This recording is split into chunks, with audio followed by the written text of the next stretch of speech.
At my wife's funeral, I stood alone in the freezing rain while my children drove away in luxury cars. They left me there without a ride, shivering and grieving.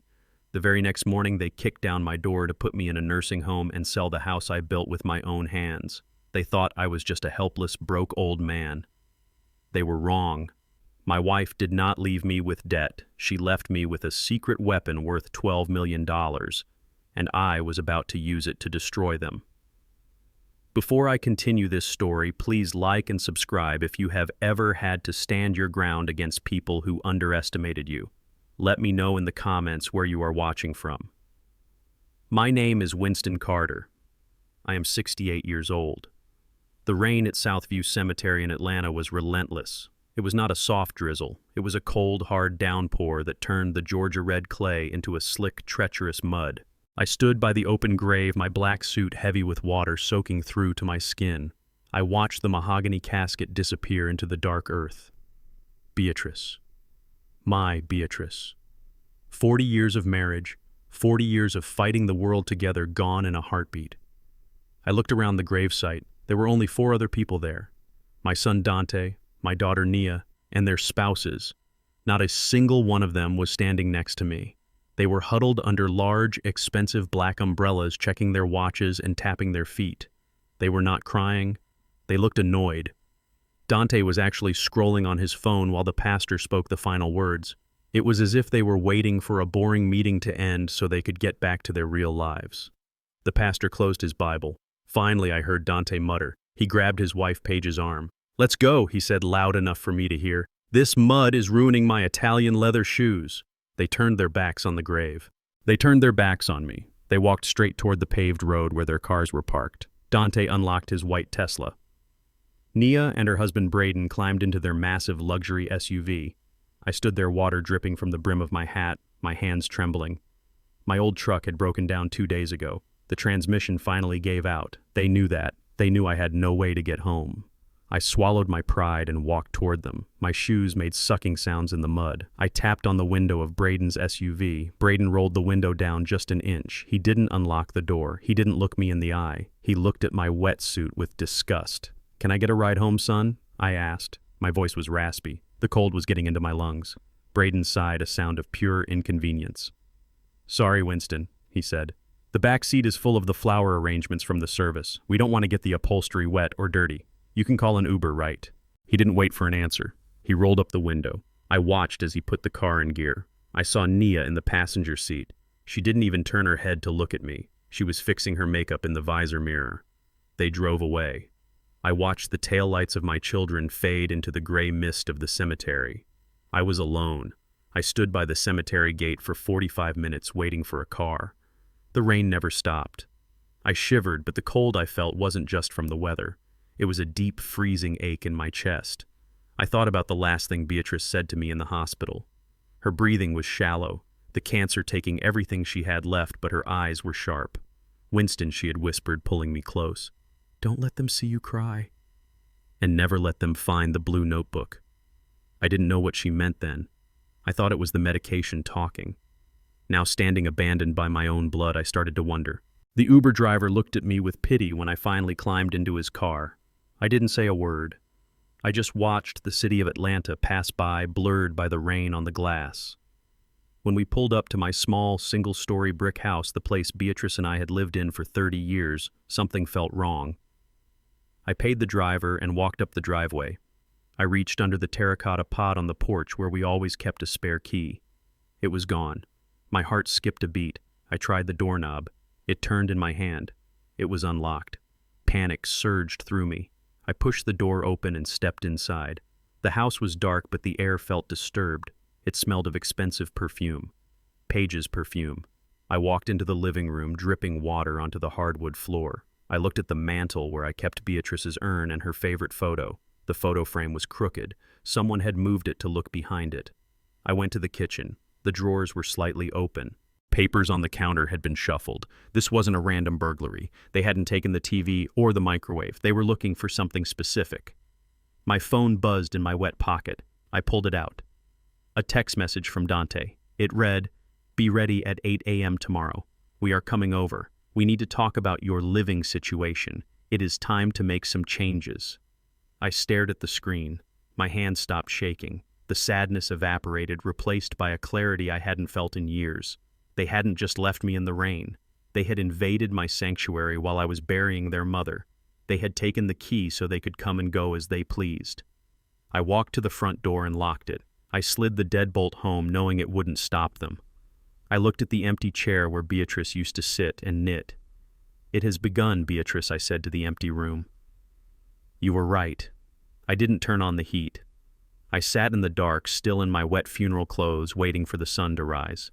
I knew they were coming for the house. I knew they were coming for me. But as I sat there, I remembered the blue notebook Beatrice mentioned. And I realized that the war had already started, and I was the only one who didn't know the rules. Until now. The sun had barely begun to struggle through the gray morning clouds when I sat at my kitchen table. My hands were wrapped around a mug of black coffee, seeking a warmth that the furnace could not provide. The house felt hollow.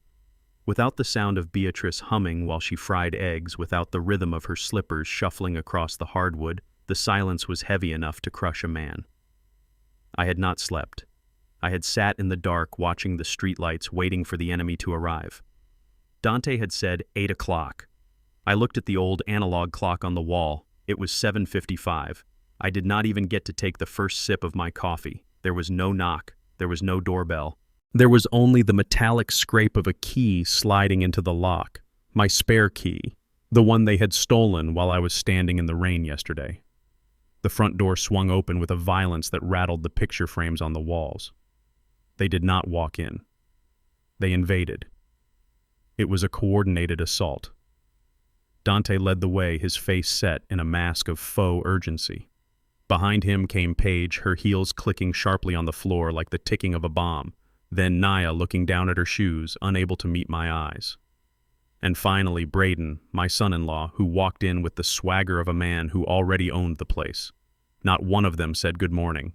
Not one of them asked how I had slept in this empty house alone for the first time in 40 years. They did not look at me as a father or a grieving widower. They looked at me like I was a piece of old furniture that needed to be moved to the curb. Braden didn't even acknowledge my presence at the table. He pulled a device from his belt, a laser measuring tool. He walked to the center of the living room, aimed the red dot at the far wall, and pressed a button. The device beeped. He wrote something down in a notebook. Then he aimed it at the ceiling. Beep. Another note. "What are you doing?" I asked, my voice raspy from the cold and disuse. Braden didn't look at me. He kept measuring the dimensions of the hallway. "Just getting the square footage for the listing, Winston," he said dismissively. "The tax records are always off by a few hundred feet. We need to be precise for the market." For the market. He was measuring my home, my sanctuary, while my wife's scent still lingered on the throw pillows. I watched him move to the fireplace, the one I had built brick by brick 30 years ago. He tapped the mantel with his pen, shaking his head as if it were a structural defect. Before I could stand up, before I could demand they leave, Paige marched past me. She did not stop at the table. She went straight to the heart of the house. She went to the kitchen. Beatrice's kitchen was not just a room. It was a laboratory of love. It was where she mixed her herbs, her spices, her roots. The counters were lined with glass jars filled with things she had grown in the garden or bought from the market. Dried sage, turmeric, lavender blends for arthritis teas for heartache. Every jar had a handwritten label in her looping cursive. I heard the snap of a heavy-duty trash bag being shaken open. The sound was like a gunshot in the small space. I turned in my chair. Paige was sweeping her arm across the counter. Clink, smash, thud. Jars of spices were flying into the black plastic abyss. "Stop!" I shouted, pushing myself up from the table. My knees popped a reminder of my age, but I moved as fast as I could. "What are you doing? Those are Beatrice's." Paige didn't even pause. She grabbed a jar of honey that Beatrice had infused with ginger and tossed it into the bag. It made a sickening heavy thud as it hit the others. "We are decluttering Dad Carter," she said, her voice ice-cold and efficient. "Look at this. There is dust everywhere. These jars are unsanitary. Half of this stuff looks like dirt and weeds. It smells like an old apothecary in here. It smells like home," I said, reaching for her arm. "Do not touch her things." She pulled away from me with a look of revulsion as if my touch were contagious. "I am doing you a favor," she snapped. "We need to stage this house if we want to get top dollar. Buyers do not want to see old jars of voodoo roots and expired spices. They want clean lines, they want granite, they want potential. This is just garbage. Garbage. She called my wife's life work garbage. I looked at Naya, my daughter, standing in the doorway of the kitchen. She was holding her designer purse tight against her chest. She watched Paige throw away the jar of chamomile tea that Beatrice used to make for her when she had cramps as a teenager. "Nia," I said, my voice pleading. "Tell her to stop." Nia bit her lip. She looked at Paige, then at the floor. "Paige is right, Daddy," she whispered. "It is just clutter. We need the house to look open. For the open house." The betrayal hit me harder than the cold rain had the day before. Nia, my little girl, was letting this stranger erase her mother. Paige continued her rampage. She opened the pantry. Boxes of pasta, cans of soup, the special flour Beatrice used for her biscuits, all of it went into the bag. She was stripping the house of its life, turning it into a sterile shell. I stood there, trembling with a rage I hadn't felt since I was a young man. I wanted to grab the bag and throw it out the window, but I remembered Beatrice's voice in my head. The blue notebook, Winston. Stay calm. Watch them. I took a deep breath. I stepped back. I let Paige finish filling the bag. I watched her tie the knot tight, sealing away the last physical remnants of my wife's daily care. She dropped the heavy bag by the back door with a grunt of exertion. "There," she said, dusting off her hands. "That is a start. Now we can actually see the counters." She walked past me back into the living room. I followed her. Dante was sitting at the dining table now. He had cleared away my coffee cup and replaced it with a thick manila folder. He gestured for me to sit down opposite him. It felt like a sentencing hearing. "Sit down, Dad," Dante said. "We need to have a serious conversation. The real talk." I sat. The wood of the chair felt hard against my back. Braden stopped measuring and leaned against the wall, crossing his arms. Nia sat on the sofa, still avoiding my eyes. Paige stood behind Dante, her hand resting on his shoulder, a general directing her soldier. "What is this about?" I asked, keeping my voice steady. "Why are you measuring my house? Why are you throwing away our food?" Dante sighed. He clasped his hands on top of the folder. He looked me in the eye with an expression that was supposed to be sympathetic but looked more like practiced pity. "Dad, there is something you don't know about Mom. Something she kept from you to protect you." I narrowed my eyes. Beatrice and I had no secrets, or so I thought. "What are you talking about?" "Mom had a problem," Dante said, lowering his voice to a whisper. "A gambling problem." I almost laughed. It was so absurd. Beatrice, who pinched every penny, who checked the grocery receipt for errors, who saved coupons. Beatrice, who scolded me if I bought the name-brand coffee instead of the generic. "You are lying," I said flatly. "I wish I were," Dante said, shaking his head. "She got hooked on online poker, Dad, and lottery tickets. She was desperate. She was trying to leave you a nest egg, but she dug a hole instead." He opened the folder and slid a piece of paper across the table. It was a spreadsheet. It had columns of numbers, red ink, and totals that made no sense. She borrowed money. Dante continued. "A lot of money. From bad people, high-interest loans, payday lenders. She mortgaged the house without telling you. She forged your signature because she was ashamed." I looked at the paper. It was nonsense. Just numbers typed into a computer. Anyone could have made this, but Dante delivered the lie with such conviction. "And now that she is gone, the debt collectors are calling," he said. "They are going to foreclose Dad. They are going to take the house. We have to act fast before the bank locks the doors."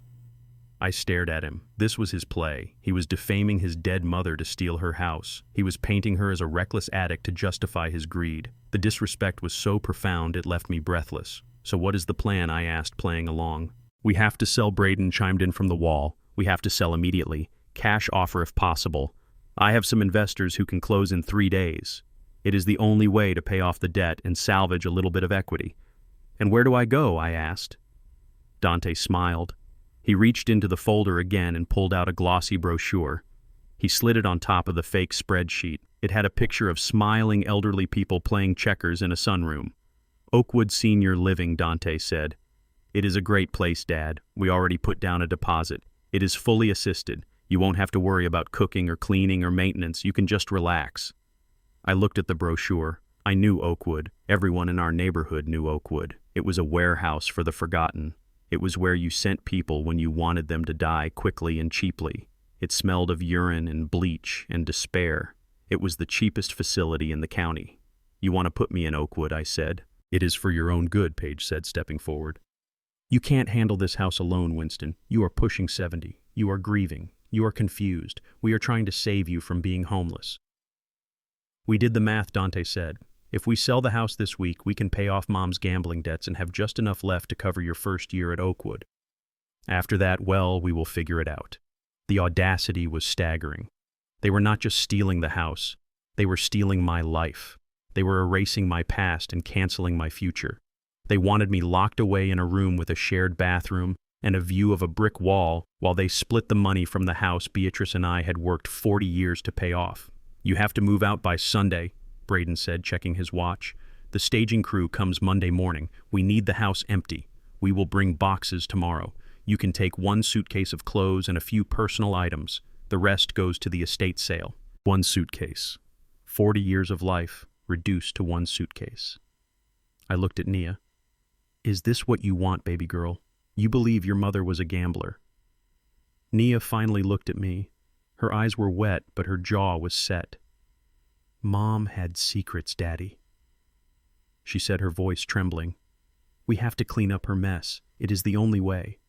She was in on it, or she was too weak to stand up to them. It didn't matter. The result was the same. I was surrounded. I looked down at the brochure for Oakwood. I looked at the fake spreadsheet. I looked at my son, who was watching me with the eyes of a wolf waiting for a lamb to stumble. They thought I was broken. They thought I was a senile old man who would believe anything because I was scared. They thought the threat of debt would make me sign anything they put in front of me. I slowly pushed the brochure back toward Dante. I kept my face blank. I did not scream. I did not cry. I let the silence stretch until Braden shifted uncomfortably against the wall. "Okay," I said softly. Dante blinked. "Okay, you agree. If Beatrice left us in debt, we have to pay it," I said, forcing my voice to sound defeated. "I don't want to lose the house to the bank." "Exactly." Dante exhaled a massive sigh of relief. He smiled at Paige. "See, I told you he would be reasonable." "I will be ready on Sunday," I said. "Great," Braden said, pushing off the wall. "I will get the paperwork started." They didn't stay long after that. They had what they wanted. They had my surrender. They left as quickly as they had arrived, leaving me in a house that felt even emptier than before. But as I watched their cars drive away, I didn't feel defeated. I felt a cold, hard resolve hardening in my gut. They had made a mistake. They had told me exactly what they were willing to do. They were willing to destroy my wife's memory. They were willing to throw me in a pit. I walked to the kitchen and looked at the black trash bag by the door. I untied it. I carefully pulled out the jars of spices one by one. I wiped them off and put them back on the shelf. "You are not a gambler, Beatrice," I whispered to the jars, "and I am not a victim." I went to the bedroom and pulled back the rug in the corner of the closet. I pried up the loose floorboard. I needed to see what was in the safe. I needed to see the blue notebook. Because if Dante was lying about the debt, he was lying about everything. And if he was lying, I was going to make sure that by the time I was done with him, the only person going to Oakwood would be him. I sat in the chair for a long moment, letting my shoulders slump. I stared at the brochure for Oakwood Senior Living as if it were a death sentence I was accepting. I needed them to believe I was broken. I needed them to believe the fight had left me the moment they threatened to sell the house. "I think I need to lie down," I said, my voice trembling just enough to be convincing. "This is a lot to take in. I just need to rest." Dante nodded, looking satisfied. "Of course, Dad. You rest. We will handle everything. Just remember, we need to get the paperwork signed by Friday. The investors won't wait forever." "Friday," Braden emphasized, pointing a finger at me like I was a child who needed a reminder about homework. "If we don't have the power of attorney signed by Friday noon, the deal falls through and the bank comes for the keys. You don't want the sheriff putting you out on the street, do you?" I shook my head slowly. "No. No sheriff," Good Paige said. She grabbed her purse. "We will leave the boxes in the hallway. You can start packing whenever you feel up to it. But don't take too long." They filed out of the house with the energy of a victorious army leaving a conquered city. I listened to their footsteps on the porch. I listened to the car doors slam. I listened to the engines fade down the street. The moment the sound of their cars disappeared, I stood up. The old man posture vanished. The trembling stopped. I walked to the front door and threw the deadbolt. Then I dragged a heavy oak chair from the dining room and wedged it under the doorknob. They had a key, but they weren't getting back in without breaking the wood. I went straight to the bedroom.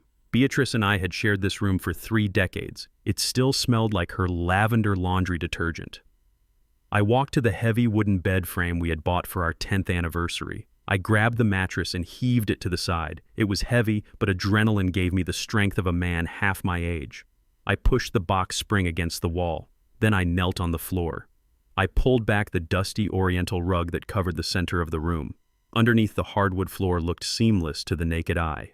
But I knew better. I was a mechanic. I knew how things were put together, and I knew how to take them apart. I went to the garage and came back with a crowbar and a flathead screwdriver. I found the loose board, the one Beatrice and I had carefully cut 20 years ago. I wedged the screwdriver into the imperceptible gap. I tapped it with the palm of my hand. The wood groaned. I leveraged the crowbar. With a sharp crack, the board popped up. My heart was hammering against my ribs. This was our fail-safe. This was where we kept the emergency cash, the deeds, the original birth certificates. It was a small fireproof safe sunk into the foundation. I reached down and dialed the combination. Left to 24, right to 8, left to 16. Our anniversary. The latch clicked. I pulled the heavy lid open. My stomach dropped. It was empty. The stacks of cash were gone. The velvet pouch with Beatrice's grandmother's diamond ring was gone. The deed to the house was gone. The safe was a dark, hollow metal box. I stared into the emptiness, my mind racing. Had they found it? Had Paige found it during her rampage in the kitchen? No, she hadn't been in the bedroom. Had Dante snuck in while I was in the bathroom? Impossible. I reached my hand into the cold metal box, feeling around in the darkness, hoping my eyes were deceiving me. My fingers brushed against a single piece of paper stuck to the very bottom. I pulled it out. It was a page torn from a recipe book, Beatrice's handwriting. Winston, it read, if you are reading this, I am gone. And if you are looking in here, it means the children have come for the money. I moved it, Winston. I knew they would sniff around. Do not trust them, especially not Dante. He has not changed. I paused, reading those words again. He has not changed. The note continued. Go to Vernon. Go to the barbershop. Tell him the password is sunflower. He has what you need. He has the truth. Love, B. I sat back on my heels, clutching the note. Sunflower. That was the first flower I ever bought her. Memories flooded back, hitting me harder than the realization of the empty safe. Beatrice wrote that Dante hadn't changed. I knew exactly what she meant. I closed my eyes, and I was back in the kitchen 10 years ago. It was a Tuesday. I had come home early from the shop because my back was spasming. I found Dante sitting at the table with a stack of papers. He was sweating. He tried to cover them up when I walked in, but he wasn't fast enough. They were withdrawal forms for my pension fund. My signature was at the bottom of every single one. It was a perfect forgery. He had practiced. He had spent hours learning to write my name so he could steal the money I had been saving for 30 years. I remembered the look on his face. Not guilt, panic. He begged me not to call the police. He told me he was in trouble with crypto investments. He told me he would pay it back. He cried. He threw himself at my feet. And I, the fool father, had forgiven him. I had burned the papers. I had told him we would never speak of it again. I thought I was giving him a second chance. I thought mercy would teach him integrity. Beatrice had been furious. She told me then that a thief who steals from his father will steal from anyone. She told me I was enabling a monster. I told her he was our son. Now, sitting on the floor next to the empty safe, I realized Beatrice had been right all along. She had spent the last 10 years protecting us from my mistake. She had moved the assets because she knew the moment she couldn't stand guard, Dante would come for the rest. I stood up, folding the note carefully into my pocket. Vernon Banks, my old friend. The only lawyer in Atlanta I trusted, even if he did operate out of the back of his barbershop now. I needed to get to him. My phone buzzed in my pocket, a sharp, insistent vibration. I pulled it out. It was a notification from the bank app, an alert I had set up years ago and almost forgot about. Withdrawal alert, joint checking account ending in 4598, amount $5,000. Location ATM on MLK Drive, balance remaining $12.45. I stared at the screen. $5,000. That was the daily maximum withdrawal limit. That account held our operating money, the money for bills, for groceries, for the funeral home. It was everything I had liquid access to. They weren't just kicking me out, they were starving me out. They were cutting off my supply lines. I didn't panic. Panic is for people who don't know how things work. I was a mechanic. When an engine seizes, you don't scream at it, you find the blockage. I walked to the living room window and looked across the street. Mrs. Higgins lived directly opposite us. She was a paranoid woman who had installed high-definition security cameras facing the street 3 months ago. I had helped her set them up. I had the access code on my iPad because she always forgot how to log in. I grabbed my iPad from the coffee table. I logged into the security system. I rewound the footage to 20 minutes ago. There it was. A black Mercedes SUV pulled up to the ATM kiosk 2 blocks away. The camera angle was distant, but the zoom was clear. A figure stepped out. It wasn't Dante, it wasn't Braden. It was Nia, my daughter. The one who always cried when she saw a stray dog. The one I used to carry on my shoulders at the parade. She was wearing a hoodie, but I knew her walk. I knew the way she held her purse. She walked up to the machine. She didn't hesitate. She had the card. She had the PIN. Beatrice must have written the PIN in her address book. Nia knew where she kept it. I watched on the screen as my daughter drained my life savings. She stuffed the cash into her purse, looked around nervously, and ran back to her car. I put the iPad down. The betrayal tasted like copper in my mouth. Dante was the mastermind. Braden was the muscle. Paige was the architect. But Nia was the knife in the back. They sent her because they thought I wouldn't suspect her. Or maybe they made her do it to ensure she was just as guilty as they were. Complicity is a powerful leash. I had $12.45 to my name. I had an empty safe. I had a house that was being measured for sale. And I had a note from my dead wife that said, "Sunflower." They thought this was the checkmate. They thought cutting off the money would force me to sign the papers on Friday just to get a meal. They thought fear would make me compliant. I went to the kitchen. I opened the bottom drawer and pulled out a flashlight and my old tool belt. I didn't need money to survive. I had lived on less than nothing before. I grew up fixing things that other people threw away. I am not signing anything I said to the empty room. I checked the battery on the flashlight. I put on my coat. I wasn't going to wait for them to come back. I wasn't going to wait for the power to be cut, which I knew was next. I had to get to Vernon, but first I needed to make sure they couldn't track me. I took my phone, turned off the location services, and left it on the kitchen counter. Let them track a ghost. I took the iPad, the charger, and the note. I went out the back door, slipping through the garden Beatrice had loved. The rain had started again, a light drizzle this time. I jumped the back fence into the alleyway. I pulled my collar up. I was 68 years old, broke and homeless, but for the first time since the funeral, I wasn't grieving. I was hunting, and I knew exactly where to start. Sunflower. The bus ride to the West End took 45 minutes of stop-and-go misery. I sat in the back, huddled in my damp coat, clutching the iPad against my chest like a shield. I had $12 in my pocket and a heart full of broken glass. The city passed by the window, a blur of gray concrete and rain-slicked streets. I watched people going about their Saturday mornings, buying coffee, walking dogs, living lives that hadn't been detonated by their own children. I felt like a ghost haunting a world I no longer belonged to. I got off at Ralph David Abernathy Boulevard. The neighborhood was changing. Old brick buildings were being turned into lofts. Hipster coffee shops stood next to boarded-up houses. But Banks' barbershop was exactly the same as it had been for 30 years. The red and white pole spun slowly in the window, a beacon of stability in my collapsing universe. I pushed the door open. The bell chimed a familiar sound that instantly transported me back to better days. The air smelled of talcum powder, bay rum, and barbicide. It was warm. It was safe. Vernon Banks stood at the second chair, carefully fading the neckline of a young man. Vernon was 72 years older than me, but he moved with the precision of a surgeon. He wore a crisp white barber's smock over his suit and tie. He was the only man I knew who was both a licensed master barber and a board-certified estate attorney. He kept the shop open because he said it was the only place people told the truth. He looked up in the mirror and saw me.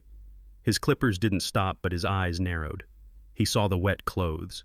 He saw the haunted look in my eyes. He saw a man who had been stripped to the bone.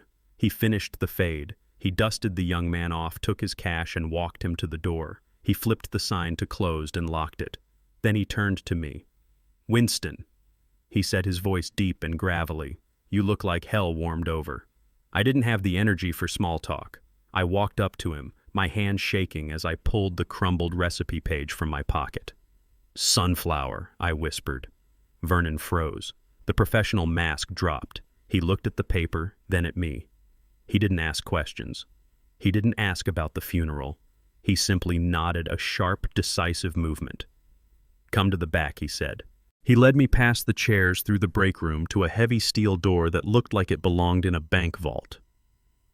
He unlocked it with a key from his chain and ushered me inside. It was an office. Floor-to-ceiling bookshelves lined with law books. A mahogany desk that cost more than my car. This was where Vernon Banks the Shark operated. "Sit," he commanded. I sat. He went to a safe behind his desk. He spun the dial. He pulled out a thick leather binder and a bottle of expensive bourbon. He poured 2 glasses. "Drink," he said. "You are going to need it." I drank. The burn was grounding. Vernon opened the binder. He looked at me with an intensity that made me sit up straighter. "Beatrice told me you would come," he said. "She told me exactly what would happen. She said Dante would come for the house. She said they would try to put you away. She was a prophet, Winston. She left me a note," I said. "She said she moved the money.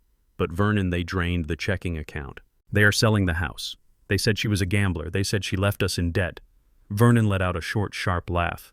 It wasn't a happy sound. "A gambler," he repeated, shaking his head. "That woman didn't gamble, Winston. She played the long game, and she won." He spun the binder around so I could see the documents. "Your wife was not in debt, Winston. She was a tycoon." I looked at the papers. They were deeds, property deeds. "You remember back in the 90s when everyone was moving out of the city?" Vernon asked. "When houses in the old Fourth Ward were going for nothing, when nobody wanted land near the old railway tracks." I nodded. "Beatrice was buying," Vernon said. "She used her nursing overtime pay. She used the money from her side catering gigs. She bought empty lots. She bought condemned houses. She bought them under an LLC called Sunflower Holdings." He flipped the page. "And she held them, Winston. She sat on them for 20 years. She waited. She waited for the Beltline project. She waited for the developers. She waited for gentrification." He tapped a figure at the bottom of the balance sheet. "Those dirt lots are now prime commercial real estate. She sold 2 of them last month to a developer who is building luxury condos. The rest are leased." I stared at the number. It had too many zeros. "She did this for us," I whispered. "She did this for the family," Vernon corrected. "But she knew the family was rot. She saw Dante stealing from you 10 years ago. She saw Nia drowning in credit card debt. She saw Braden looking at your house like a piece of meat. She knew that if she gave them this money, they would burn it and leave you in the ashes. So she created a test," Vernon said. He reached into the safe again and pulled out a blue document folder. "This is the bait, Winston. This is the fake will." I took the folder. It felt heavy in my hands. "What is this?" I asked. "It is a legal document properly notarized," Vernon explained. "It states that Beatrice Carter leaves her entire estate, all the assets of Sunflower Holdings, to her children Dante and Nia." I looked up confused. "She left it to them." "Read the condition," Vernon said, pointing to paragraph 4. I read it. My eyes widened. "The bequest is conditional," it read. "The full inheritance shall transfer to the beneficiaries immediately upon the admittance of Winston Carter into a permanent assisted living facility and his signature on a waiver relinquishing all claims to the marital home." I looked at Vernon. "She wants me to go to the home." "No," Vernon said, leaning forward. "She wants to see if they will send you there. This is a trap, Winston. It is a character test. If they were good children, if they loved you, they would refuse. They would say, 'No, we will not put Dad in a home just to get the money. We will tear up the will.' But they won't." I said, the realization settling over me like a shroud. "They will sign it. They will sign it so fast the ink will blur." "Exactly," Vernon said. "And the moment they sign it, the moment they try to enforce this clause, they trigger the real trust, the real will." He pulled out a second binder, a red one. He didn't open it. He just set it on the desk. "This one," Vernon said, tapping the red binder. "This one contains the evidence. It contains the morality clause. It states that anyone who attempts to coerce, harm, or defraud the surviving spouse is automatically disinherited. Permanently. I understood. It was a sting operation. Beatrice had set up a sting operation from the grave. You have to play the part, Winston Vernon said, his voice low and serious. You have to take this fake will to them. You have to tell them you found it in the safe. You have to look defeated. You have to look like a confused, broken old man who just wants to make his children happy. I can do that, I said. I have been feeling broken for days. You have to offer yourself up, Vernon continued. You have to agree to go to Oakwood. You have to let them think they have won. You have to let them get greedy, because when people get greedy, they get sloppy. They make mistakes. And we need them to make a mistake on paper. We need them to sign their own death warrant. I looked at the fake will. It was a terrifying document. It reduced my life to a transaction. It put a price tag on my freedom. If they sign this, I said, my voice steady, they are not just bad children, they are monsters. If they sign this, Vernon said, they are indigent. Because once the trap snaps shut, they lose everything. The house, the inheritance, the land. It all goes to a charitable trust, and you remain the sole executor with full control of the assets for your lifetime. I stood up. I held the blue folder. I felt a strange transformation happening inside me. The grief was still there, a dull ache, but the helplessness was gone. I wasn't a victim anymore. I was the bait, and I was the hunter. I will do it, I said. Vernon nodded. He reached into his drawer and pulled out a burner phone. Take this, he said. Do not use your old phone. They are tracking it. Keep this one hidden. If things go south, if you feel unsafe, you press 1. It calls me.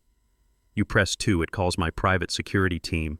They are parked 2 blocks from your house. I took the phone. Go home, Winston Vernon said. Let them find you. Let them think you are weak. And when they come for the kill, you make sure their signatures are legible. I walked out of the back room through the barber shop and out into the rain. I didn't feel the cold anymore. I had the blue folder tucked under my coat. I had a secret worth millions. And I had a plan. I was going back to the house. I was going to cook dinner. And I was going to serve my children the most expensive meal they would ever eat. I spent the afternoon cooking. It was a surreal act of domesticity in a house that had been marked for demolition. I roasted a chicken with lemon and rosemary the way Beatrice used to make it on Sundays. I mashed potatoes with plenty of butter and cream. I steamed green beans. The house filled with the aroma of comfort masking the stench of betrayal that had settled in the corners. I set the dining table with the good china, the pieces with the gold rim that we only used for Thanksgiving and Christmas. I polished the silverware until it gleamed.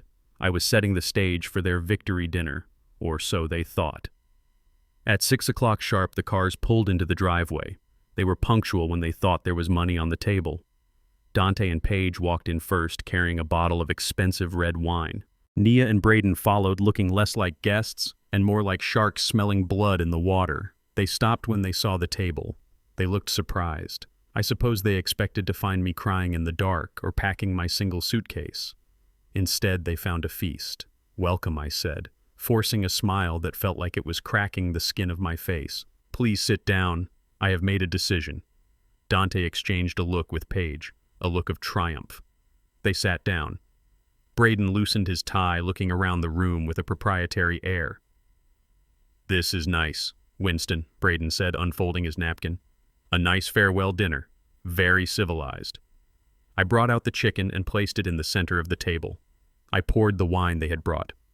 My hand trembled slightly as I filled Dante's glass. I made sure they saw the tremor. I needed them to see a weak, defeated old man. I have been thinking about what you said. I began taking my seat at the head of the table. About Oakwood. About the debts. Nia looked down at her plate. At least she had the grace to look ashamed, even if her greed was stronger than her conscience. And Dante prodded, leaning forward. And I agree, I said softly. I cannot handle this house alone. If Beatrice left us in such a financial hole, I need to do my part. I will go to Oakwood. The tension in the room snapped. A collective sigh of relief went around the table. Paige actually clapped her hands together once, a sharp, happy sound. That is the right decision, Dad, Dante said, his voice dripping with false pride. Mom would be proud of you for being so sensible. We can start the listing process tomorrow, Braden said, cutting into a potato. I have a buyer lined up who can pay cash. We can close in 10 days. He leaned over to whisper something to Nia, thinking I couldn't hear over the clinking of silverware. But I was listening. I was listening with every fiber of my being. "We can clear the crypto debt before the margin call," Braden whispered. "We are saved. Crypto debt." So that was it. Braden and Dante had gambled and lost. They weren't just greedy, they were desperate. Beatrice was right. They were drowning and they were using my life vest to save themselves. I waited until they had eaten. I waited until they were relaxed, full of food and wine and the heady intoxication of getting their way. Then I stood up. "I have something else," I said. I walked to the sideboard where I had placed the blue folder Vernon gave me. I picked it up. It felt heavy in my hands, weighted with the future. When I was cleaning out the safe, I found this. I lied. I thought the safe was empty, but this was stuck to the back. It is a will. Beatrice's will. The room went silent. Forks hovered halfway to mouths. Dante's eyes narrowed. "A will?" he asked. "Mom didn't have a will." "We checked the records. She must have made it privately," I said, walking back to the table. I placed the folder in front of Dante. He opened it. Paige leaned over his shoulder. Braden stood up and walked around the table to see. Nia craned her neck. They read the first page. I watched their faces. I watched confusion turn to shock, and then to a hunger so raw it was ugly to watch. Sunflower Holdings. Dante read aloud. $12 million in assets, commercial real estate, intellectual property rights. 12 million, Braden choked out. "Are you serious?" Beatrice had $12 million. "She was smart," I said quietly. "She invested. She saved. She built this for the family." Dante flipped through the pages, his hands shaking. This says she leaves it all to us. To me and Nia." I nodded. "Read the conditions, son." Paragraph 4. Dante read it. His eyes darted up to meet mine.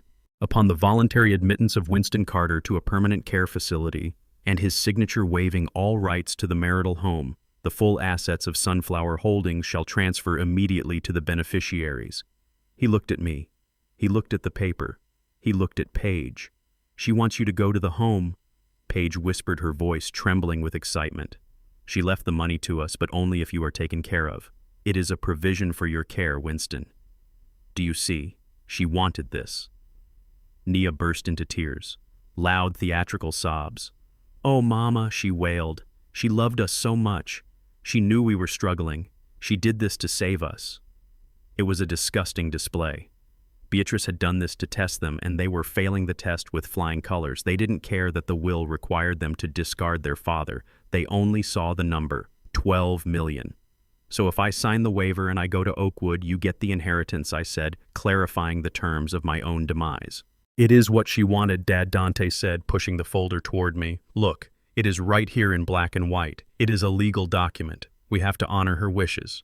"We can upgrade you," Braden said quickly. "With this kind of money, we don't have to put you in the basic room at Oakwood. We can get you the premium suite, the one with the garden view." They were already spending the money. They were already bargaining with my life. "I need to sign the waiver," I said. "Yes," Dante said. He pulled a pen from his pocket. He had come prepared to make me sign the power of attorney, but this was so much better. This was the jackpot. "Sign here, Dad, and here, and we will take care of the rest." I took the pen. My hand hovered over the paper. I looked at my children. My son who had stolen from me, my daughter who had drained my bank account, my in-laws who viewed me as an obstacle to their wealth. "I am hungry," I said suddenly. Dante blinked. "What?" "I didn't finish my soup," I said. "I want some more soup before I sign." Dante looked impatient. He looked at the paper, then at me. "Dad, just sign it. We can get soup later." "I want soup now," I said, letting a little bit of the stubborn old man creep into my voice. "Beatrice always made the best soup." "Fine," Paige snapped. She got up, grabbed my bowl, and marched to the kitchen. She ladled hot soup from the pot on the stove. She didn't use a tray. She walked back, slamming the bowl down in front of me so hard a little bit sloshed onto the tablecloth. "There," she said. "Eat, then sign." I picked up the spoon. My hand was shaking violently now. I wasn't acting. The rage was making me vibrate. I looked at the steam rising from the bowl. It was hot. Very hot. Dante was leaning over me, his finger pressing on the signature line. "Right here, Dad. Just your name." I lifted the spoon. I let it drop. Then with a sudden jerky movement, I brought my arm up. My elbow hit the bowl. It wasn't a clumsy accident. It was a targeted strike. The bowl tipped. The hot, oily liquid cascaded off the table and poured directly onto Dante's lap. He screamed. It was a high-pitched animal sound. He jumped back, knocking his chair over. He frantically brushed at his expensive trousers, his face turning red with pain and shock. "You stupid old man," he roared. The room went dead silent. Dante looked at me. His eyes were wild. The mask of the concerned son had fallen off completely. Beneath it was pure, unadulterated hatred. "Look what you did," he shouted. "You burned me, you clumsy, useless—" He didn't finish the sentence. He stepped forward and swung his hand. Crack! The slap echoed through the dining room. It hit me on the left cheek hard enough to snap my head to the side. My glasses flew off my face and skittered across the floor. My cheek burned. My ear rang. I cowered in the chair, bringing my hands up to protect my face. I made myself look small. I made myself look terrified. "Oh my God," Nia gasped. "Dante, he deserved it." Dante spat, breathing hard. "Look at him. He is a menace. He can't even eat without destroying things. This is why he needs to be in a home. He is losing his mind." Braden didn't move to help me. He didn't check if I was okay. He was looking at the papers on the table, making sure the soup hadn't ruined the will. "It is okay," Braden said, lifting the document.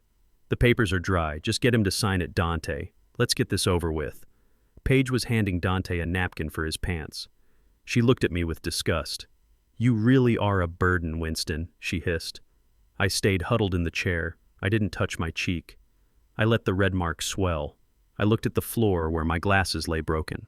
I memorized the sound of the slap. I memorized the heat of it on my skin. I memorized the look in Dante's eyes when he struck me. They thought they had just disciplined an unruly child. They thought they had asserted their dominance. They didn't know that with that slap, Dante had just sealed his fate. He had just given me the final piece of evidence I needed. I reached for the pen that had fallen on the table.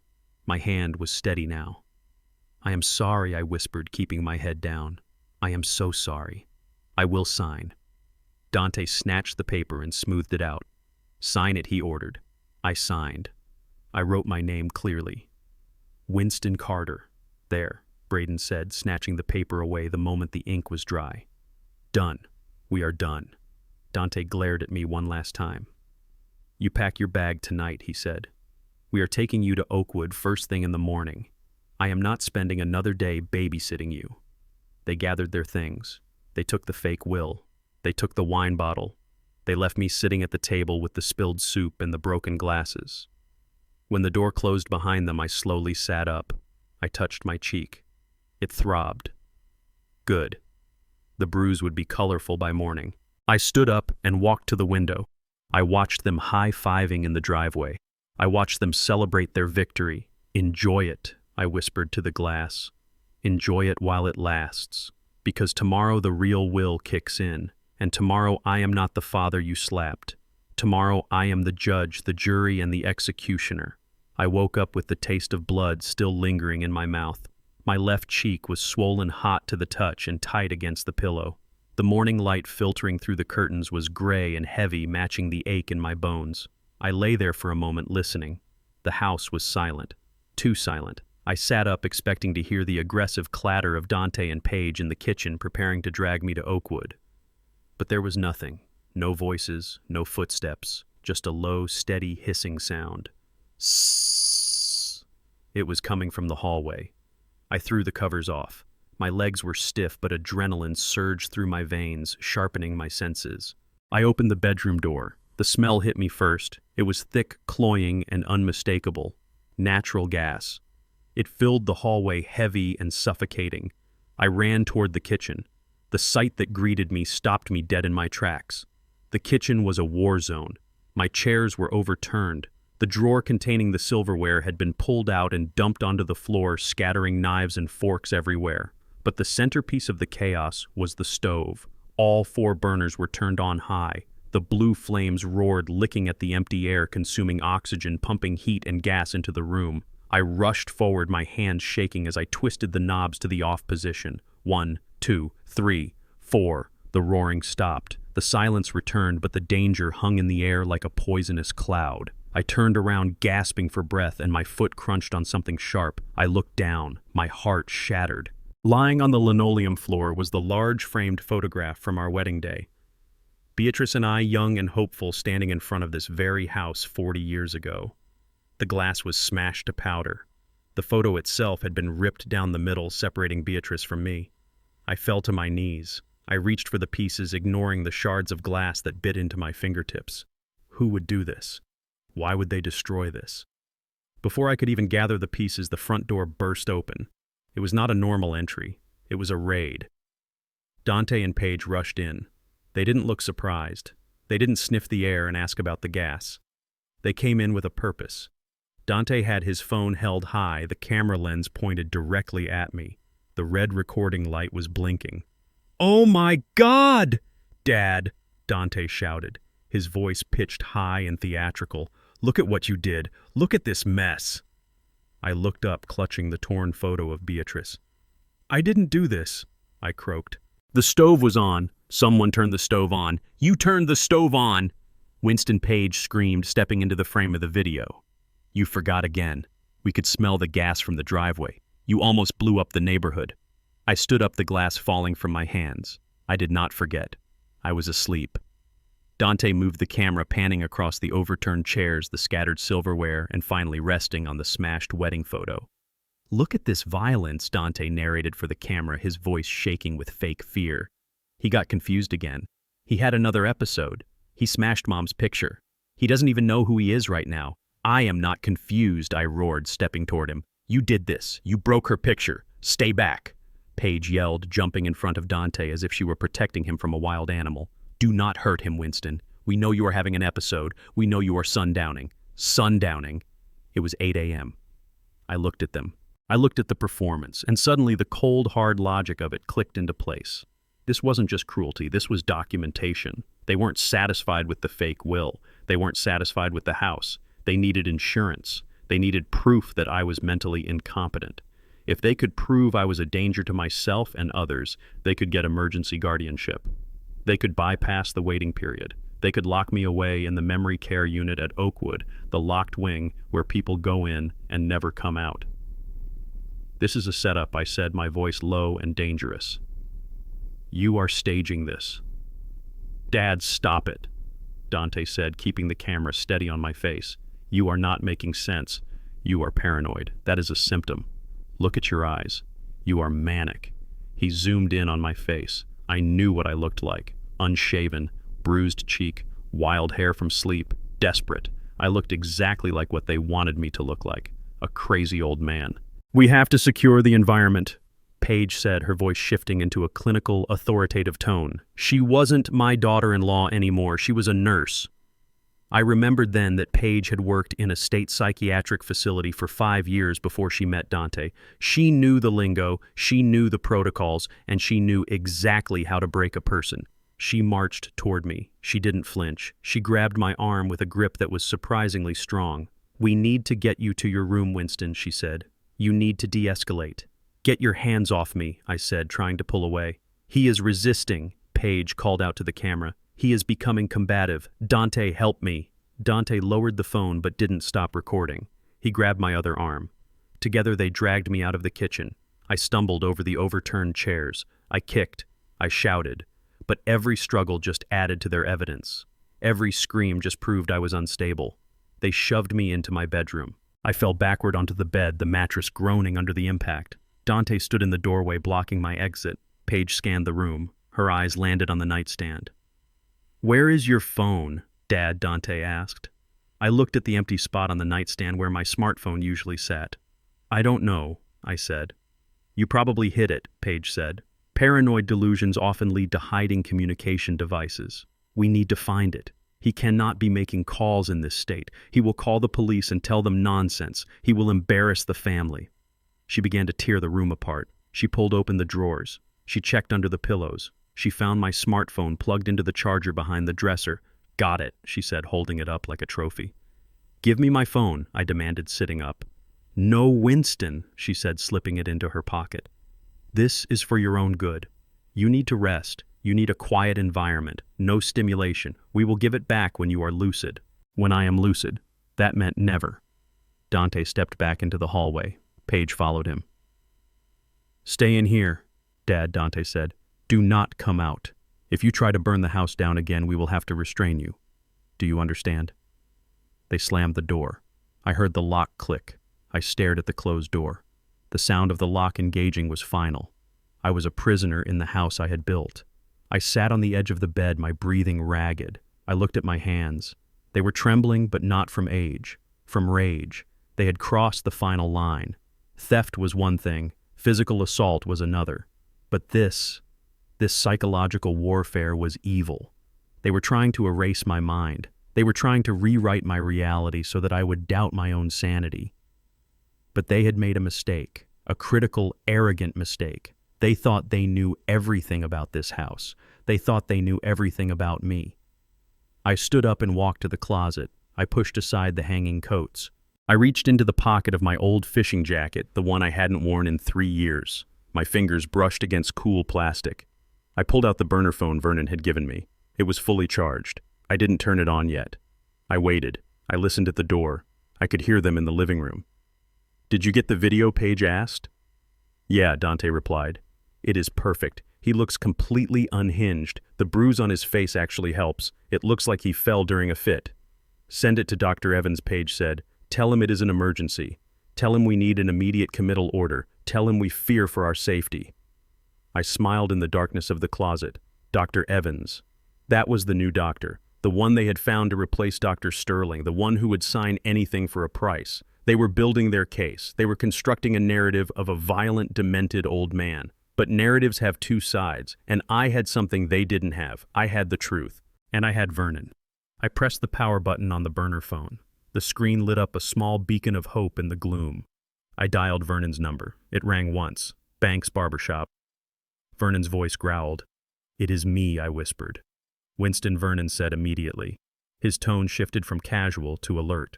"What happened?" "They locked me in," I said. "They staged a gas leak. They broke the wedding picture. They are sending a video to a Dr. Evans. They are trying to get a committal order." Gaslighting, Vernon spat. "Classic." "Are you hurt?" "No," I said. "Just my pride. And my cheek." "Good," Vernon said. "Listen to me, Winston. This is it. They have played their hand. They are trying to rush the clock because they spent the money. What do? I asked. "Stay in the room," Vernon commanded. "Do not engage. Let them think they have won. Let them think you are broken. Do you have the blue folder?" "It is under the mattress," I said. "Keep it safe," Vernon said. "I am going to make a call. I am going to get a judge on the line. We are going to get an emergency injunction. But I need you to hold out. Can you do that?" I looked at the door. I looked at the burner phone in my hand. I thought about the smashed picture of Beatrice. "I can hold out," I said. "Good," Vernon said. "And Winston." "Yeah." "Turn on the recorder on that burner phone. Tape everything. If they come back in, if they say anything, get it on tape. We are going to hang them with their own words." I hung up. I activated the recorder. I sat back on the bed and waited. Let them come. Let them bring their fake doctors and their lies. I was ready. I was Winston Carter, and I was about to burn their whole world down. The lock on my bedroom door clicked. It was not the aggressive snap of Dante turning the key. It was a softer, more hesitant sound. The door creaked open just a few inches. A face peered in. It was Malik, my grandson, 19 years old. He was wearing a designer hoodie that cost more than my first car and sneakers that looked like they had never touched dirt. He had headphones around his neck and a smartphone glued to his hand. He looked bored. He looked like he would rather be anywhere else in the world than babysitting his crazy grandfather. "Hey, Grandpa," Malik mumbled, stepping into the room but keeping one hand on the doorknob. "Dad said I have to watch you. He said you are not allowed to leave the room." I sat up on the edge of the bed. My heart gave a little flutter of hope. Malik. I remembered when he was 5 years old. I remembered teaching him how to bait a hook at the lake. I remembered him crying when he scraped his knee and running to me, not his father, for comfort. Surely that boy was still in there somewhere.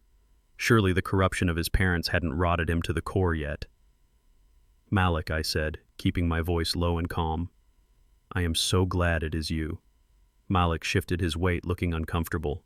He wouldn't meet my eyes. "Yeah, well, I am just here until they get back. They went to see a doctor or something." I stood up slowly, groaning a little for effect. I needed him to see me as frail. I needed him to lower his guard. "I am thirsty, son," I rasped.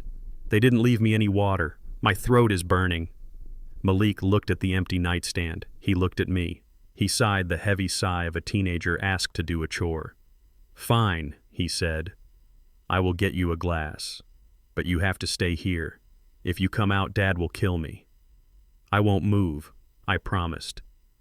He left the door ajar and went to the kitchen. I heard the faucet run. I moved quickly to the closet, checking the burner phone in my pocket. It was recording. I left it there. I needed something else. I reached into the inside pocket of my fishing vest. Beatrice had left a small box of trinkets in there years ago, safety pins, a compass, and a small black square device. It was a voice-activated recorder she used to use for her nursing notes. I checked it. The red light blinked once. Battery good. I palmed it. Malik returned with a glass of tap water. He handed it to me, keeping his distance. "Here," he said. I drank it greedily. "Thank you, Malik. You are a good boy." He shrugged, looking at his phone screen. "Malik," I said, lowering the glass, "I need a favor. A big one." He tensed. "What?" "They took my phone," I said. "They told you I am sick, didn't they? They told you I am confused." "Yeah," Malik said, scrolling through a text message. "Dad said you tried to blow up the house. He said you are dangerous." "I am not dangerous, Malik. I am scared. They are trying to hurt me. I need to call my lawyer. I just need to make one phone call. Please, let me use your phone." Malik froze. He looked up from his screen. His eyes narrowed. "You want to call a lawyer?" he asked. "Yes."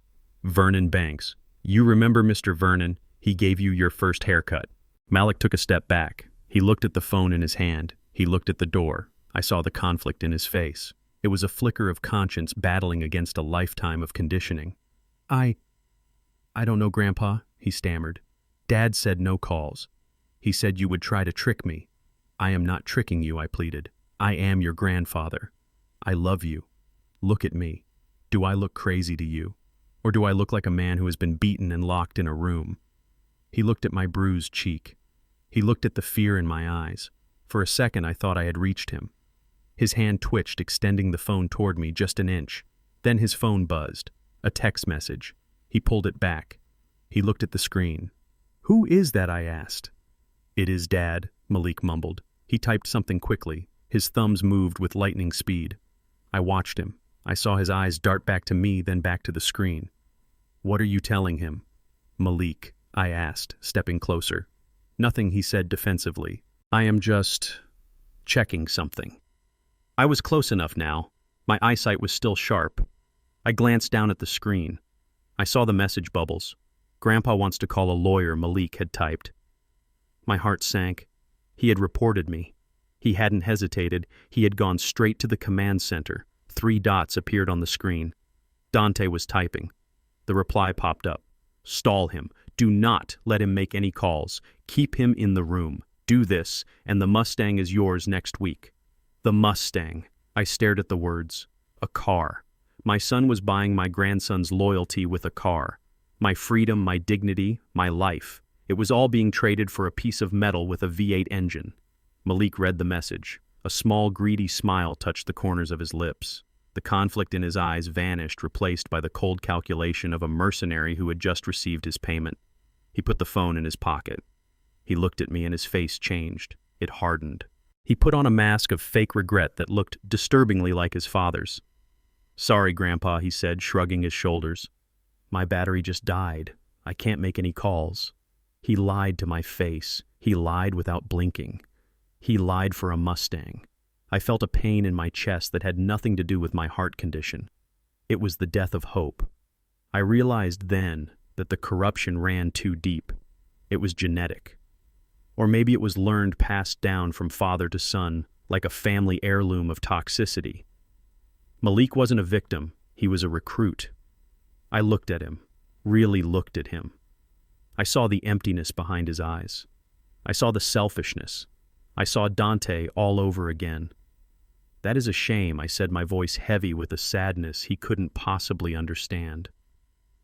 "I guess I will just have to wait." "Yeah," Malik said, relaxing. "Just wait. They will be back soon." I nodded. I took a step toward him.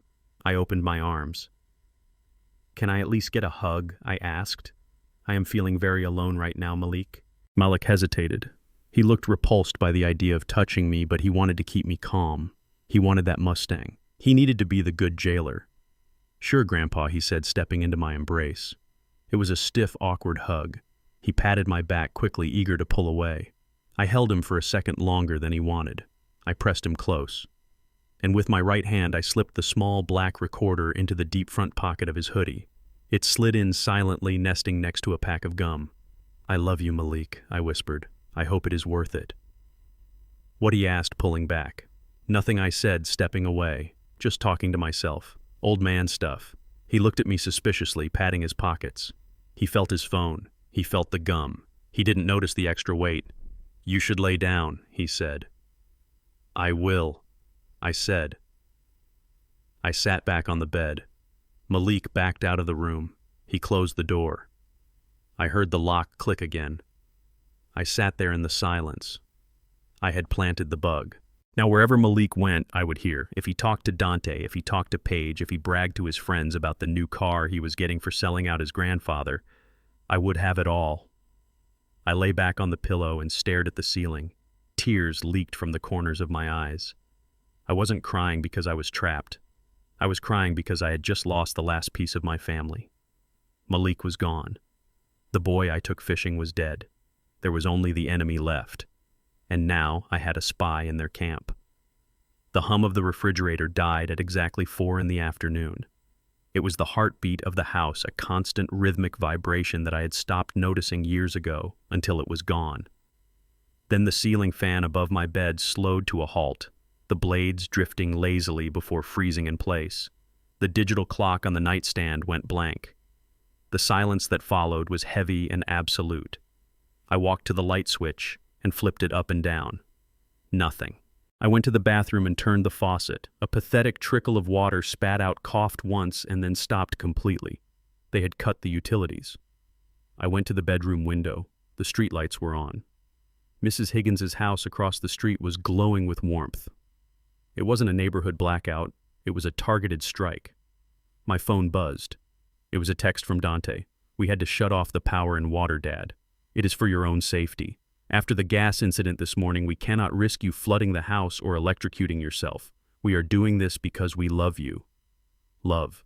He called freezing me out love. He called dehydration safety. They were escalating the siege. They weren't just locking me in. They were making the environment uninhabitable. They wanted me to beg. They wanted me to call them weeping, pleading, to be taken to Oakwood just to get a warm meal and a hot shower. I sat on the edge of the bed as the sun went down. The house, usually my sanctuary, began to cool rapidly. The insulation was old. Without the furnace, the damp chill of the Atlanta rain seeped through the bricks. I didn't beg. I put on a second sweater. Beatrice had knitted it for me 3 winters ago. It smelled like cedar and mothballs. I sat in the growing darkness and listened to the sounds of my house dying. The ice in the freezer was melting. I could hear the drips hitting the bottom of the catch pan. The food Beatrice had prepared, the leftovers I had saved, everything was spoiling. They were letting her hard work rot. My stomach growled. I hadn't eaten since the soup incident the night before. I had water in emergency jugs in the garage, but food was scarce in the bedroom. At 8 o'clock, headlights swept across the front window. A vehicle pulled into the driveway. It wasn't Dante's Tesla. It was the heavy rumble of Braden's SUV.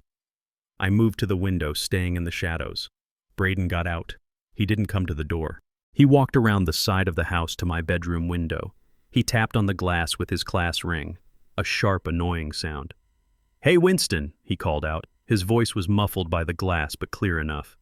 "You hungry in there?" I didn't answer. I stood perfectly still.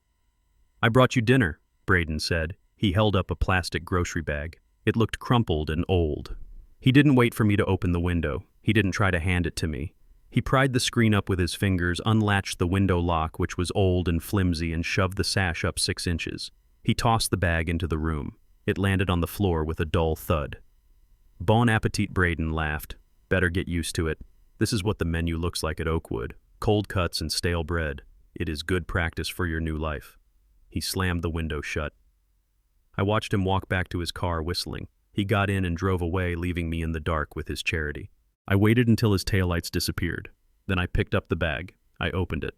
Inside were 3 sandwiches wrapped in cheap wax paper. bologna on white bread. The bread was hard at the edges. There was no mayonnaise, no mustard, just dry processed meat on dry stale bread. There was also a single juice box, the kind you give to toddlers. My stomach cramped with hunger. The smell of the bologna was tempting in the most primal way, but I didn't eat it. I knew better. They wanted to degrade me. They wanted to reduce me to an animal eating scraps off the floor. I walked to the desk in the corner of the room. I took a permanent marker from the drawer. I wrote the date and time on the wax paper. I wrote Braden's name. I wrote delivered through window, power, and water cut. I placed the sandwiches back in the bag. I didn't eat them. I filed them. This wasn't dinner. It was evidence. It was Exhibit D in the trial that was playing out in my head. I drank the juice box because I needed the sugar for what I was about to do. I wiped my mouth. It was time to move. I needed to charge the burner phone. The battery was at 12%. If it died, my lifeline to Vernon died. If it died, the recordings of Malik and the others were trapped. Dante had cut the power to the outlets, but he forgot who I was. He forgot that before I was a retiree, before I was a grieving husband, I was a master mechanic for 40 years. I knew how electricity worked better than he knew how to tie his shoes. I grabbed my flashlight and the burner phone. I eased the bedroom door open. The hallway was pitch black. I didn't turn on the flashlight yet. I knew this house by heart. I counted the steps. 12 to the kitchen. Left turn. 5 steps to the mudroom. The door to the garage was locked from the inside. I unlocked it and stepped into the cool, concrete-smelling air of my workspace. The garage was my domain. It was cluttered with tools, engine parts, and memories. My old truck sat in the center bay, its transmission blown useless as a vehicle. But it still had a heart. I turned on the flashlight, keeping the beam low. I moved to the workbench. I found my wire strippers and 2 lengths of copper wire with alligator clips on the ends. I grabbed a 12-volt car charger adapter I had scavenged from a junkyard years ago. I walked to the truck. I popped the hood. The hinges creaked a sound that seemed deafening in the silence. I froze, listening. Nothing. Just the rain on the roof. I shined the light on the battery. It was an Interstate Megatron. I had installed it 6 months ago. It was fully charged. It had enough juice to power a small city or at least 1 cell phone. I went to work. My hands, usually stiff with arthritis, moved with a fluid grace. I stripped the ends of the copper wires. I connected the positive clip to the red terminal on the battery. I connected the negative clip to the black terminal. Sparks flew blue and angry in the dark. I connected the other ends to the adapter. I plugged the USB cable into the adapter and then into the burner phone. The screen lit up. The charging icon appeared. It was green. It was beautiful. I sat on the cold concrete floor leaning against the tire of my broken truck, watching the percentage climb. 15, 20, 30. While it charged, I listened to the house. It creaked and groaned in the wind. It sounded like it was in pain. I knew how it felt. When the phone hit 50%, I pulled it off the charger. I couldn't wait any longer. I needed to initiate the next phase. I dialed Vernon's number. It was late, almost midnight, but I knew he would be awake. Lawyers like Vernon didn't sleep when there was blood in the water. He answered on the first ring. "Status?" Vernon asked. His voice was sharp alert. "Power and water cut," I said. "They are trying to freeze me out. They are trying to starve me. Braden brought me garbage to eat." "Did you eat it?" Vernon asked. "No, I bagged it." "Good man," Vernon said. "And the grandson. I planted the bug," I said. "It is in his pocket." "Excellent," Vernon said. "The signal is strong. We are getting audio." Malik is currently at a pool hall with his friends. He is bragging about the Mustang. He is telling them his grandfather is losing it. We have it all on tape. "What about the injunction?" I asked. "The judge is reviewing it," Vernon said. "But Winston, we need them to go further. We need them to commit. The fake will is the key, but the guardianship is the lock." They filed the emergency petition this afternoon. "They did?" I asked. "Yes. They claimed imminent danger. They used the gas video. The hearing is Monday morning." Monday. That was 3 days away. 3 days in the dark. 3 days without water. "Can I survive 3 days?" Vernon asked. I looked around my garage. I looked at my tools. I looked at the battery I had just rigged. "I can survive," I said. "I have survived worse," good Vernon said. "Because we need you to lose on Monday." I paused. "What?" "We need them to get the temporary guardianship," Vernon explained. "We need the judge to grant it." Why, I asked, feeling a spike of fear. Because once they have the guardianship, they will try to sell the house immediately, Vernon said. They won't wait for the permanent order. They are desperate for cash. Braden has a hard money lender breathing down his neck. The moment they sign a sales contract on this house without the court's final approval, they commit real estate fraud. That is a felony, Winston. That puts them in prison. So I have to let them win, I said. You have to let them think they won. Vernon corrected. You go to court, you play the confused old man, you let them get the paper, and then you wait for them to hang themselves with it. It was a dangerous game. If Vernon was wrong, if they got guardianship and followed the rules, I could be locked away for real. But I trusted Vernon, and I trusted Beatrice's plan. Activate Phase 2, I said. Consider it done, Vernon said. Stay warm, Winston, and keep that phone charged. I hung up. I disconnected the wires from the battery. I hid the cables under the seat of the truck. I walked back into the house. It was colder now. I went to the bedroom and piled every blanket I owned onto the bed. I lay down fully clothed, clutching the burner phone to my chest. I closed my eyes, but I didn't sleep. I visualized Monday. I visualized the courtroom.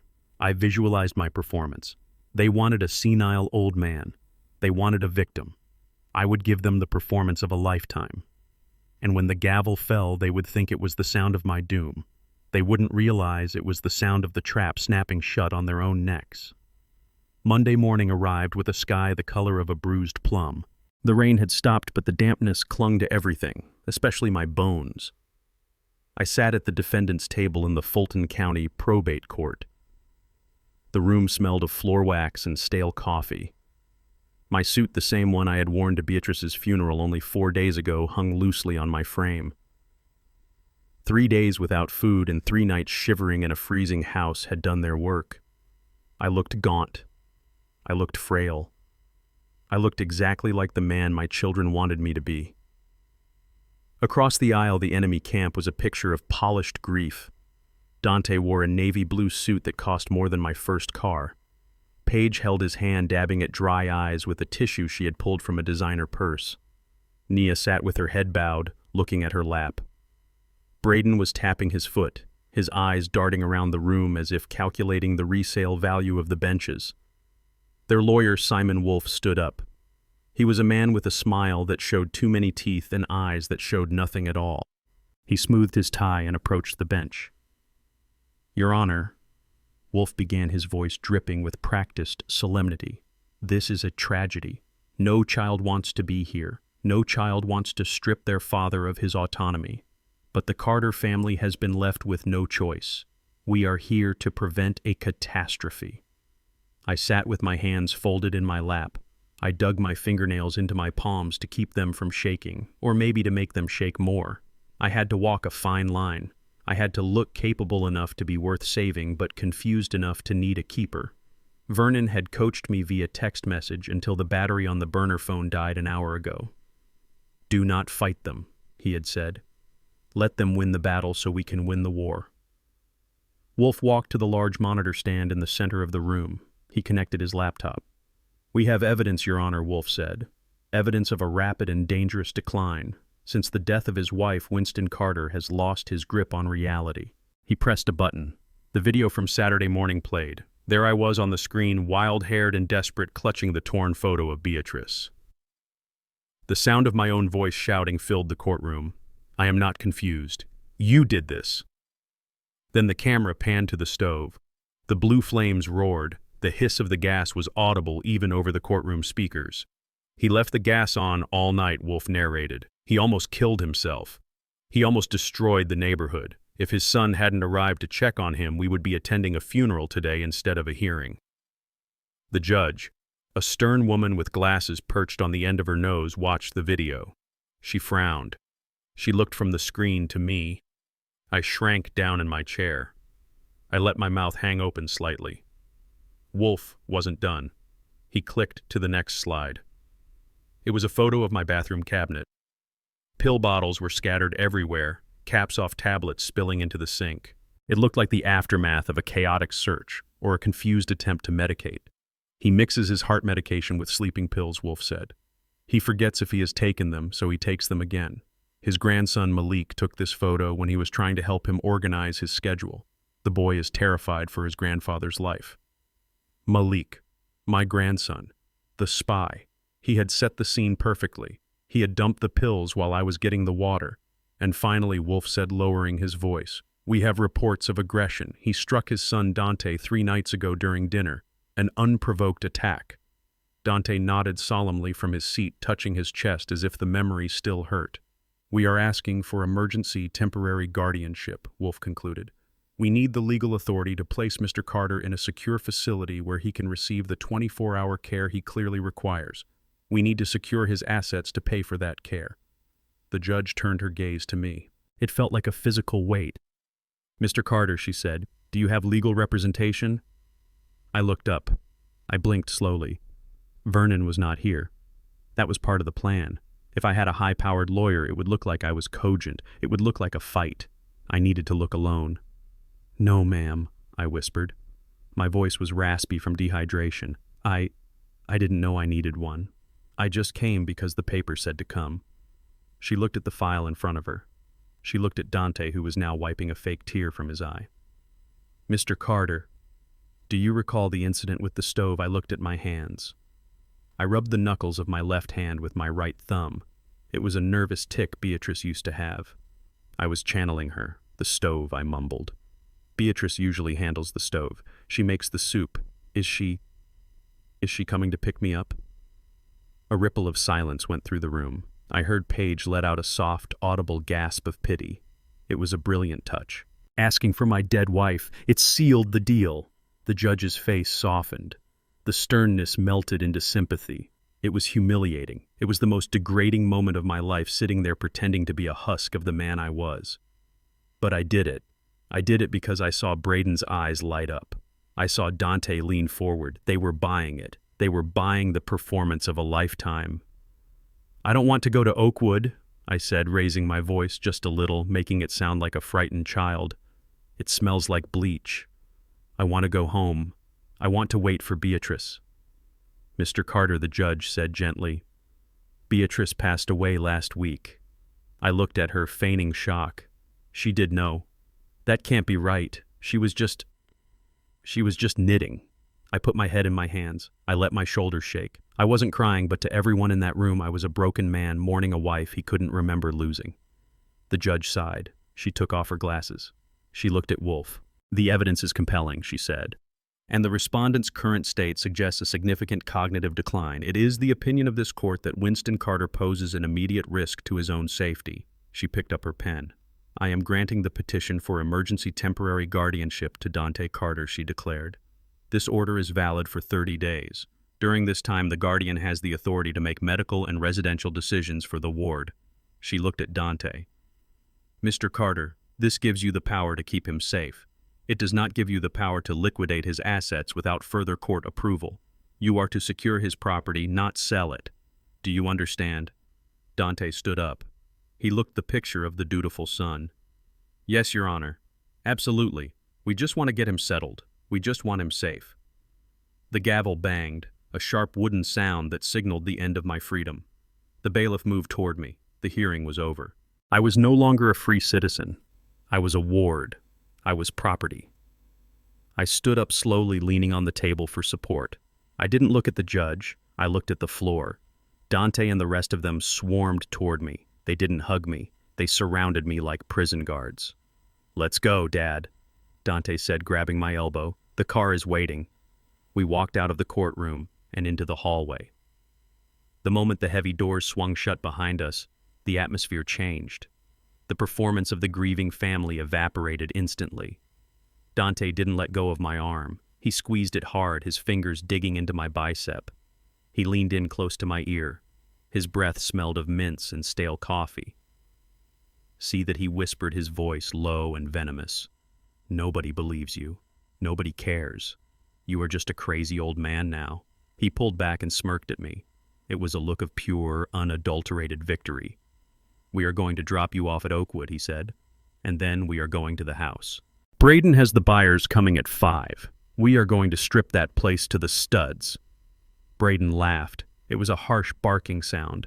"I already have the cash buyer lined up," Braden said. "He is bringing the deposit tonight, $50,000 in a briefcase. We are going to be rich by midnight." Paige checked her reflection in the glass of a fire extinguisher cabinet. Finally, she said, "I am booking a spa day tomorrow. Dealing with this mess has ruined my skin." Nia didn't say anything. She just walked behind us, texting on her phone, probably checking her bank balance, waiting for the refill. They led me toward the elevators. I shuffled my feet. I let my head hang low. But inside, I was smiling. They hadn't listened to the judge. Or maybe they had listened and they just didn't care. The judge had said, secure the property, not sell it. She had explicitly forbidden liquidation without court approval. By signing a sales contract tonight, by taking a cash deposit, they were crossing the line from guardianship to fraud. They were walking blindly into the trap Vernon had set. Dante thought the paper in his pocket was a winning lottery ticket. He didn't realize it was a signed confession. I looked up at him as the elevator doors opened.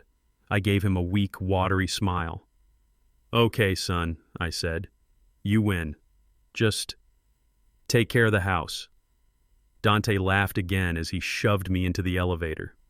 "Don't worry, Dad," he said. "We will take care of it. We will take care of everything." The doors closed. I watched the numbers count down. First floor. Ground floor. They were taking me to prison. But they were the ones who were trapped. I reached into my pocket and touched the burner phone. It was dead, but it didn't matter. The recording was saved to the cloud. Malik's recording was saved. And tonight, I would find a way to record Braden taking that cash, because I wasn't going to stay at Oakwood. I had one more night of work to do, and I had a set of master keys to my own house that they didn't know about. The ride to Oakwood was silent. They dumped me in the lobby with my single suitcase. They signed the admission papers with a flourish. They didn't even walk me to my room. They just handed me off to a nurse and ran back to their cars, racing toward the house, racing toward the money. I watched them go. I turned to the nurse. She was a heavy-set woman with kind eyes. "Mr. Carter," she said. "Welcome to Oakwood. Let's get you settled." I smiled at her.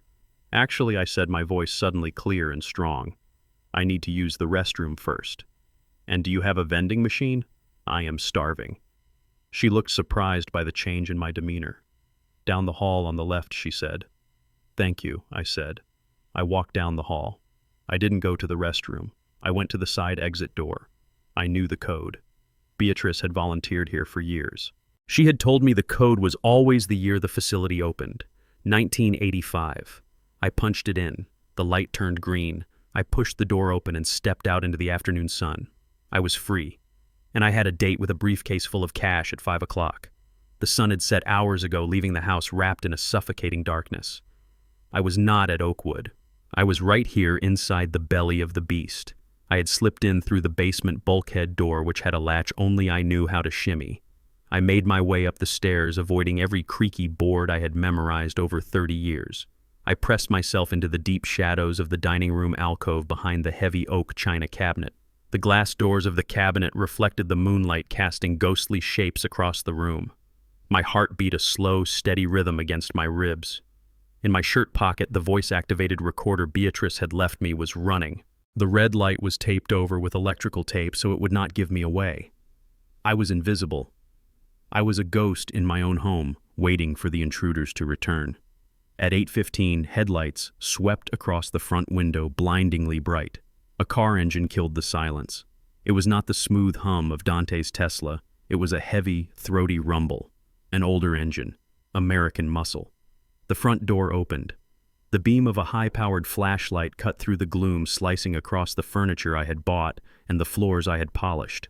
"Right this way," Mr. Vargas Braden's voice echoed in the empty hall. He sounded nervous. His voice was too high, too fast. "Watch your step. The power is off. We had to cut it to get the previous tenant out."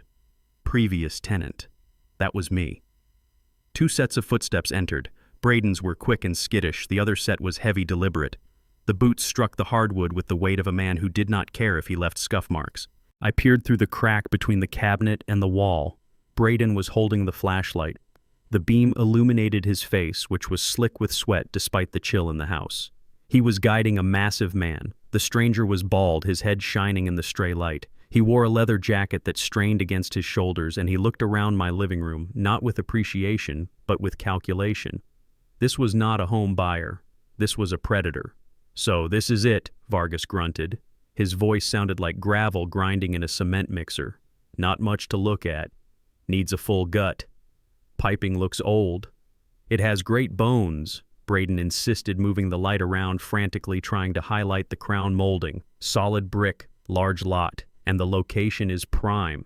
You know the area is gentrifying. You can flip this in 3 months for double." Vargas laughed. It was a dry, humorless sound. "I am not looking to flip it, Braden.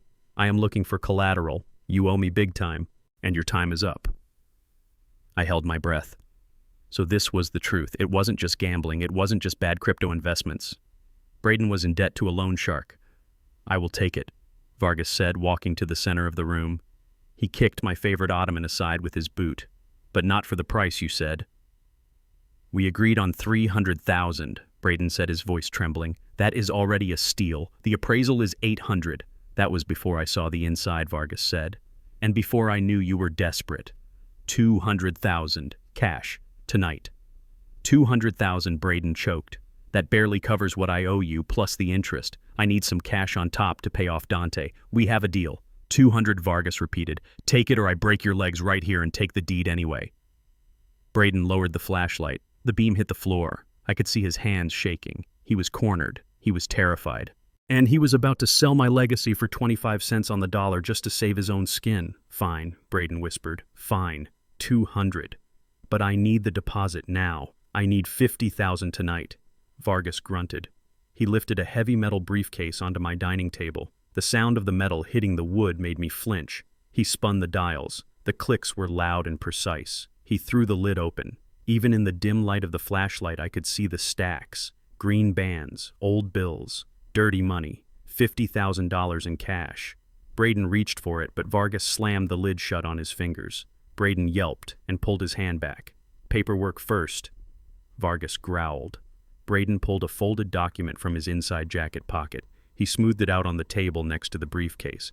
I knew what it was. It was a quitclaim deed transferring the property from Winston Carter to an LLC I had never heard of. "I have the authority," Braden said, pulling a pen from his pocket. "I have the court order, temporary guardianship. I can sign for him." He was lying. The judge had been specific. Secure the property. Do not liquidate. Braden was committing fraud. He was committing grand larceny, and he was doing it with a smile on his face. He clicked the pen. He leaned over the table. "This is it," he muttered to himself. I watched as the pen touched the paper. I heard the scratch of the ink.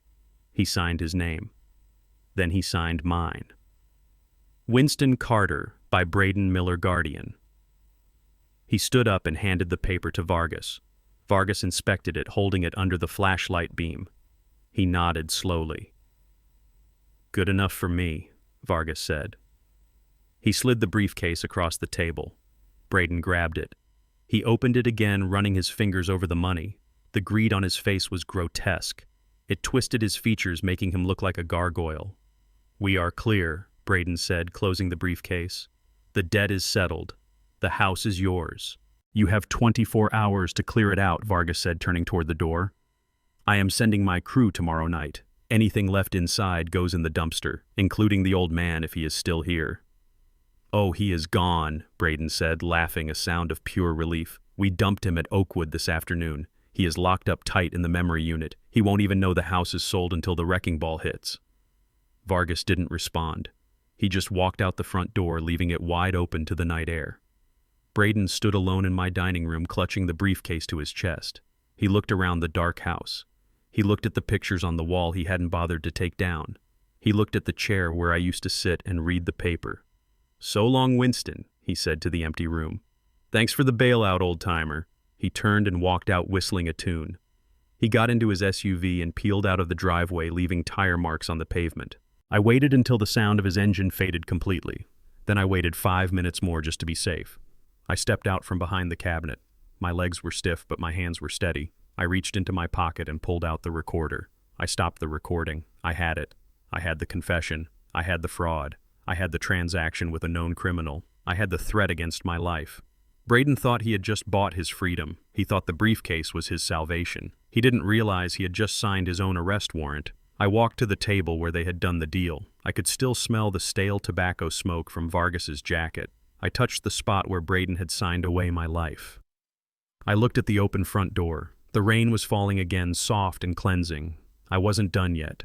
Braden had the money, but Dante had the power, and Nia had the bank account. I had to finish this. I walked out into the night. I didn't close the door. Let the rain come in. Let it wash away the stench of their greed. I had one more stop to make before the sun came up. I had to go to the house where my children were celebrating. I had to get the final piece of the puzzle. I walked down the driveway past the spot where Braden had parked. I checked my watch. It was 10 o'clock. The night was young and I was just getting started. The hunter was awake and the prey was fat and happy and completely unaware that the trap had already sprung. The rain had stopped, but the dampness remained soaking into the brick and mortar of the house like a slow poison. It was 3 a.m. This was it. The final hours. By sunrise, the sheriff would be here to enforce the eviction order, or worse, Vargas's goons would arrive to clear out the property Braden had illegally sold them. I was a trespasser in my own kingdom. I did not sleep. Sleep was for the innocent and the ignorant, and I was neither. I walked through the dark hallway, running my hand along the walls. My fingers traced the pencil marks on the door frame of the pantry. Heights and dates. Dante at age 5, Nia at age 7. Beatrice had measured their growth every birthday. She had marked their progress upward while they were busy dragging us downward. I walked into the living room. It was cold. The utilities were still cut, but the moonlight filtering through the sheer curtains provided enough illumination for a ghost to navigate. I looked at the spot where the Christmas tree used to stand. I looked at the worn patch on the rug where Beatrice used to kneel to pray. They were taking the structure, but they could not take the history. I moved to the staircase. Underneath the steps there was a small closet. We used it for storage coats, the vacuum cleaner, old boots. But behind the coats near the floor there was a panel. It looked like a return air vent for the HVAC system. It wasn't. I had built it 30 years ago to hide the master water shutoff valve and a small dry box for emergencies. I knelt on the floor. My knees cracked loud in the silence. I pulled the coats aside. I used a dime from my pocket to unscrew the 2 fasteners on the vent grill. It came away with a metallic rattle. I reached into the dark cavity. My hand brushed against cool copper pipes. Then I felt it. A cardboard shoebox wrapped in plastic. It was tucked high up on a ledge I had installed between the studs. I pulled it out. It was heavy. Heavier than paper should be. I carried it to the fireplace. There was still a stack of dry wood in the grate from last winter. I lit a small fire using old newspapers and a lighter I kept in my pocket. The flames caught quickly, casting dancing orange shadows against the walls. The heat felt good against my skin, which had been cold for days. I sat on the hearth and unwrapped the plastic. Inside was an old Nike shoebox. I opened the lid. There was no money inside, no gold, no jewelry. There was a book. It was a thick ledger with a black leather cover. The spine was cracked from use. I opened it. Beatrice's handwriting filled the first page. It was neat, precise, and cramped. The title page read Family Debts. I turned the page. My breath caught in my throat. November 12, 1998. Dante. Legal fees for shoplifting charge, $500. Paid. I remembered that. Dante was 16. He stole a video game. Beatrice told me the lawyer was pro bono. She lied. She paid for it. August 4th, 2001. Naya. Tuition gap. $2,000. Paid. I flipped forward. The entries became more frequent. The amounts grew larger. June 2010. Dante. Bail money. DUI. $5,000. Paid. September 2012. Nia. Car repossession fee plus back payments. $4,500. Paid. My hands trembled as I turned the pages. It was a chronicle of their failures, a history of their mistakes paid for with my wife's blood and sweat. She had worked double shifts at the hospital. She had catered weddings on weekends. I thought she was saving for our retirement. I thought she was building the nest egg she had hidden in the trust. She was, but she was also bleeding. I found an entry from 5 years ago. March 2019. Braden. Business loan for real estate license and startup costs, $15,000. Beatrice's personal note next to it read, he swore he would pay it back in 6 months. Status unpaid. I felt a surge of bile in my throat. Braden had stood in my kitchen and called my wife a gambler. He had looked me in the eye and said she owed money to dangerous people. The liar, the thief. He was the one who owed her. I kept reading. July 2021. Dante. Crypto loss cover-up. $20,000. Beatrice's note. He was crying. He said they would break his legs. I took it from the house repair fund. Winston doesn't know. She had protected me. She had absorbed their toxicity like a sponge so I wouldn't have to see it. She had shielded me from the disappointment of knowing that our children were parasites. I reached the last page. It was dated 2 weeks before she died. Hospital bill copay. Nia. She said she needed it for the baby. $1,000. Status unpaid. I stared at the total Beatrice had tallied at the bottom of the page. She was meticulous. She was an accountant of the heart. Total disbursed $450,000. $450,000. That was the inheritance they claimed they never got. That was the money they accused her of gambling away. They had already received their inheritance. They had spent it on lawyers, on bad investments, on cars they couldn't afford, on mistakes they refused to learn from. They had eaten the fruit and then chopped down the tree because they wanted the wood. I closed the book. I ran my hand over the leather cover. I felt the texture of my wife's sacrifice. She had forgiven them. Every time she wrote a check, every time she opened her wallet, she was forgiving them. She was giving them another chance. But Beatrice was gone, and I was not Beatrice. I looked at the fire. The flames were licking the soot-stained bricks, hungry and bright. I am done forgiving, I whispered to the fire. I ripped the first page out of the ledger. The sound of the paper tearing was sharp and satisfying. Dante's shoplifting charge. I tossed it into the fire. The paper curled, turned black, and vanished in a flash of yellow flame. I ripped out the next page. Nia's tuition. Into the fire. I ripped out Braden's loan, Dante's bail, Nia's car. I fed them to the flames one by one. I watched their history of handouts turn to ash. I watched the record of their mother's mercy disappear. They said she left them nothing. They were right. She left them nothing because she had already given them everything, and they had spat on her grave for it. I tore out the page with the total. $450,000. I held it for a moment. That was a house. That was a boat I never bought. That was a trip to Paris Beatrice never took. That was her life converted into their safety net. I threw it into the heart of the fire. I watched it burn until there was nothing left but gray ash. You forgave them. Beatrice, I said, my voice hardening into steel. You shielded them. You paid their debts because you loved them too much to let them fall. But you are not here to catch them anymore. I stood up. I threw the empty leather cover into the fire. It smoked and sizzled, the smell of burning leather filling the room. Tomorrow they fall, I said. I turned away from the fireplace. The warmth remained on my face, but my heart was cold. I felt lighter. The burden of wondering if I was doing the right thing was gone. The doubt was gone. The ledger proved it. They were not victims of a harsh economy. They were not struggling young professionals. They were predators who had drained their mother dry and were now coming for the marrow in my bones. I checked my watch. It was 4 a.m. The sun would rise in 2 hours. Vernon called the meeting for 9. They would all be there. Dante, Nia, Braden, Paige. They would be sitting in the conference room, smug and victorious, thinking they were about to sign the papers to legalize the sale of the house. They thought they were getting a check. They were getting a bill. And this time the debt would not be paid with money. It would be paid with their freedom. I went to the bathroom. I washed my face with the last trickle of water from the tap. I looked at myself in the mirror. The bruise on my cheek was purple and ugly. Good. It was a badge of honor. I shaved with cold water. I combed my gray hair. I put on my best suit, the navy one Beatrice loved. I tied my tie with a Windsor knot, precise and tight.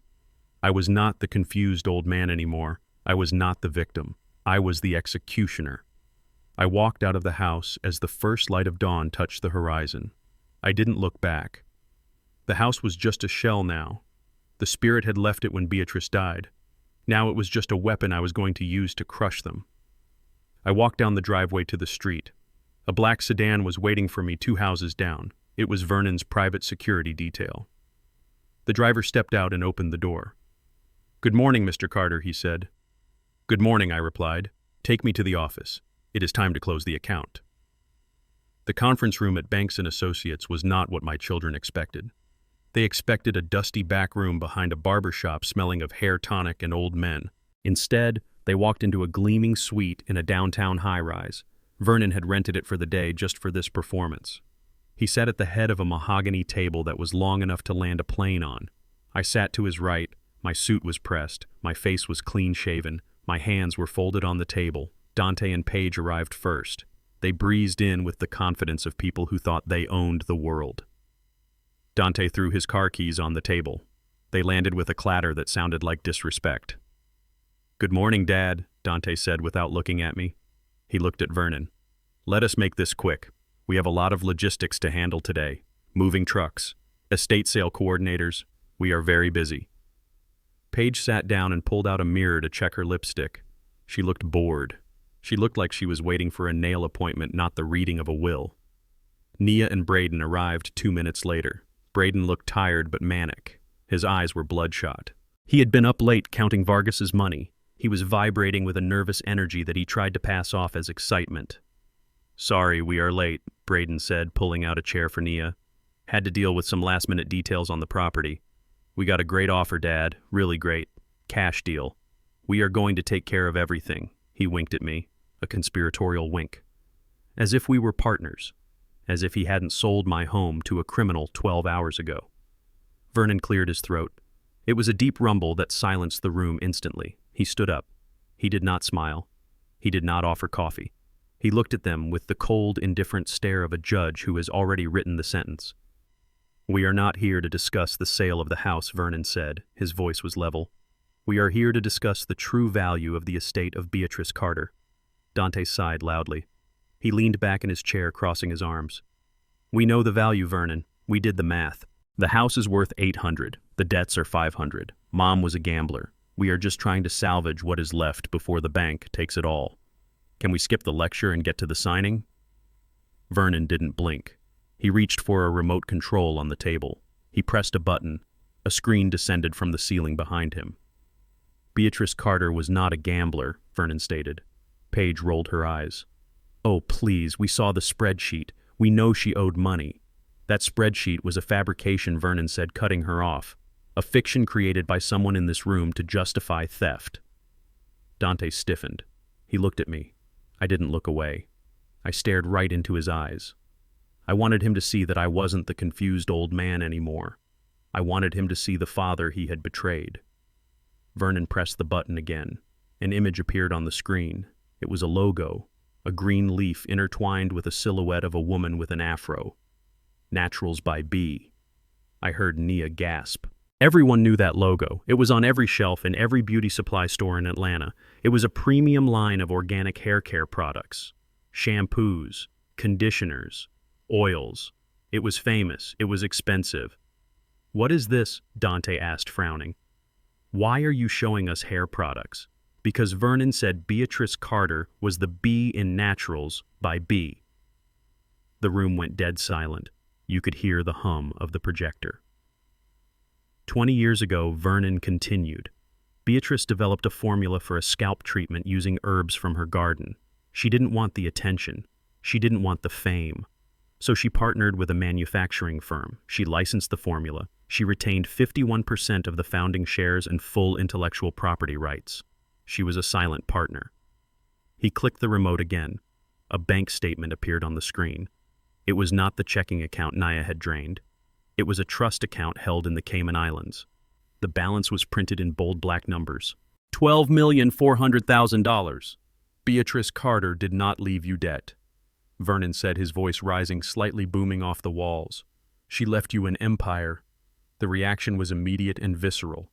It was like watching a pack of starving wolves spot a wounded deer. Dante's mouth fell open. He stood up slowly, his eyes fixed on the screen. $12 million, he whispered. Mom had $12 million.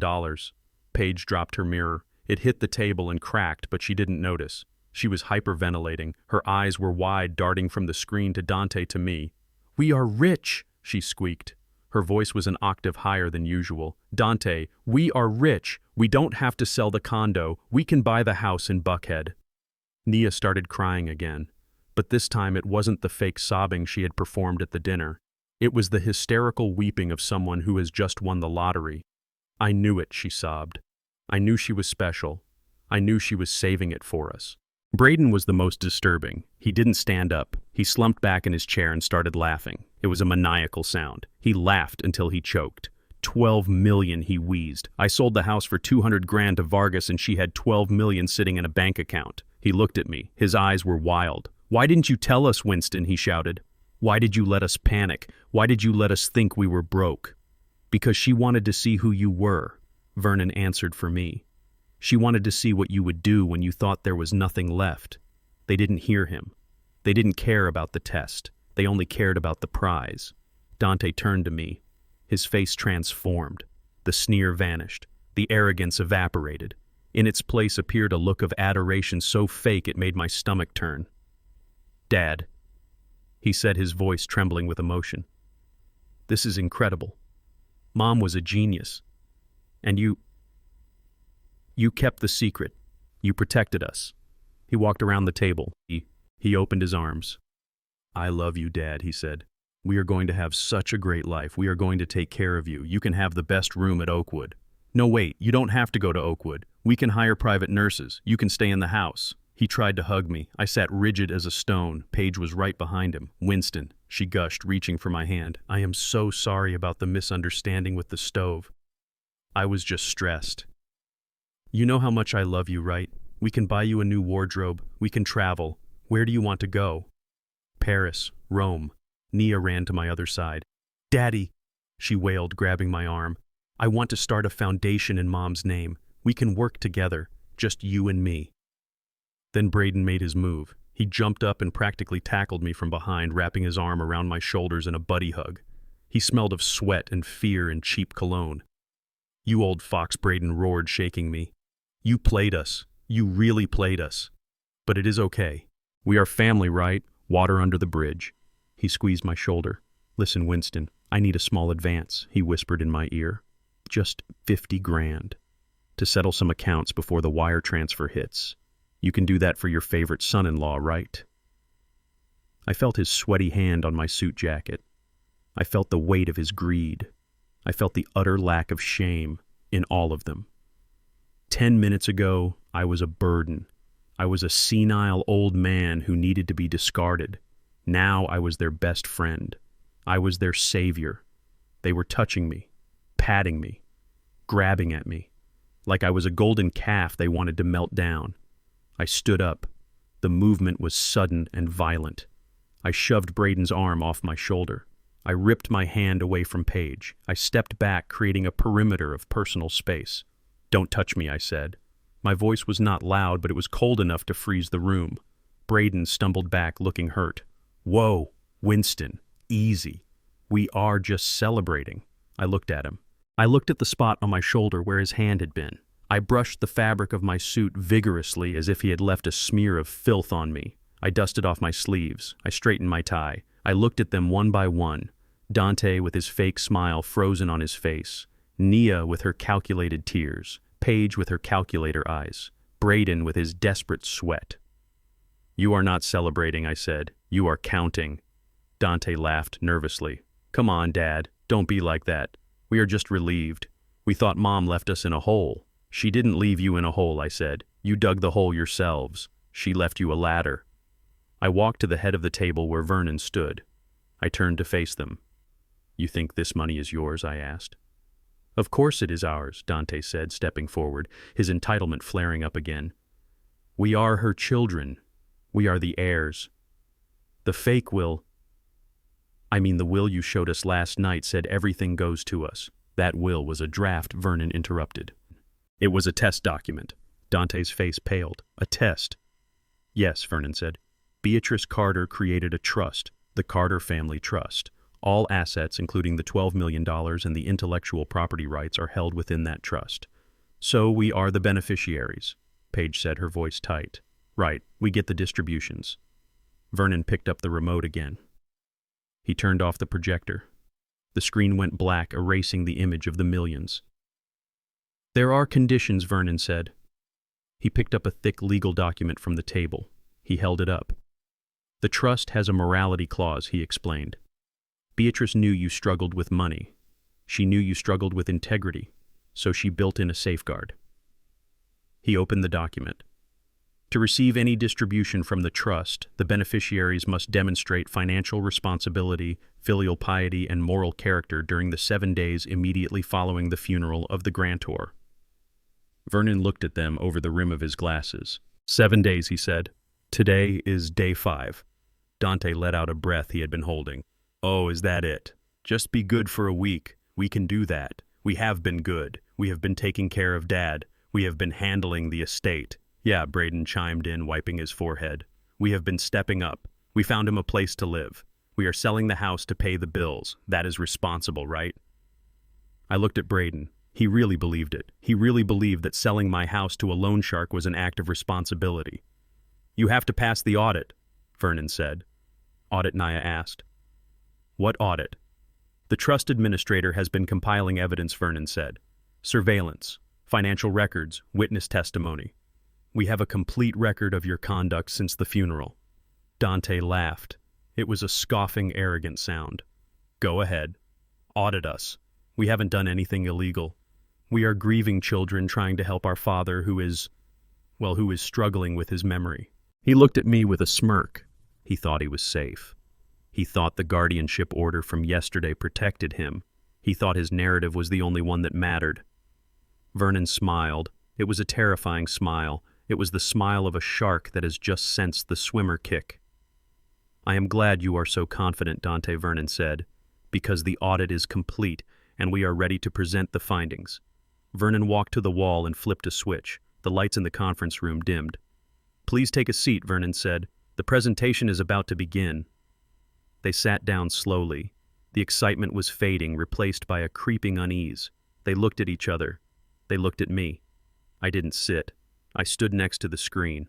I was the presenter. I was the narrator of their destruction. I looked at Dante. I looked at the bruise on my cheek that he had put there. You wanted to put me in a home, I said softly. You wanted to erase me. I pressed the button on the remote. The screen lit up.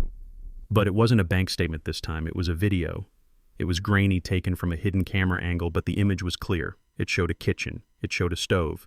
And it showed Dante and Paige laughing as they turned the gas knobs to the on position. The color drained from Dante's face so fast he looked like a corpse. Let's watch together, I said. Let's see how much you love your father. The room was silent, but it was the silence of a guillotine blade hanging at the top of its arc, waiting to drop. Vernon held the document in his hand like a weapon. He looked over the rim of his glasses at my children who were still frozen in their seats, their smiles of greed slowly curdling into confusion. This represents the morality clause, Vernon said, his voice cutting through the air like a knife.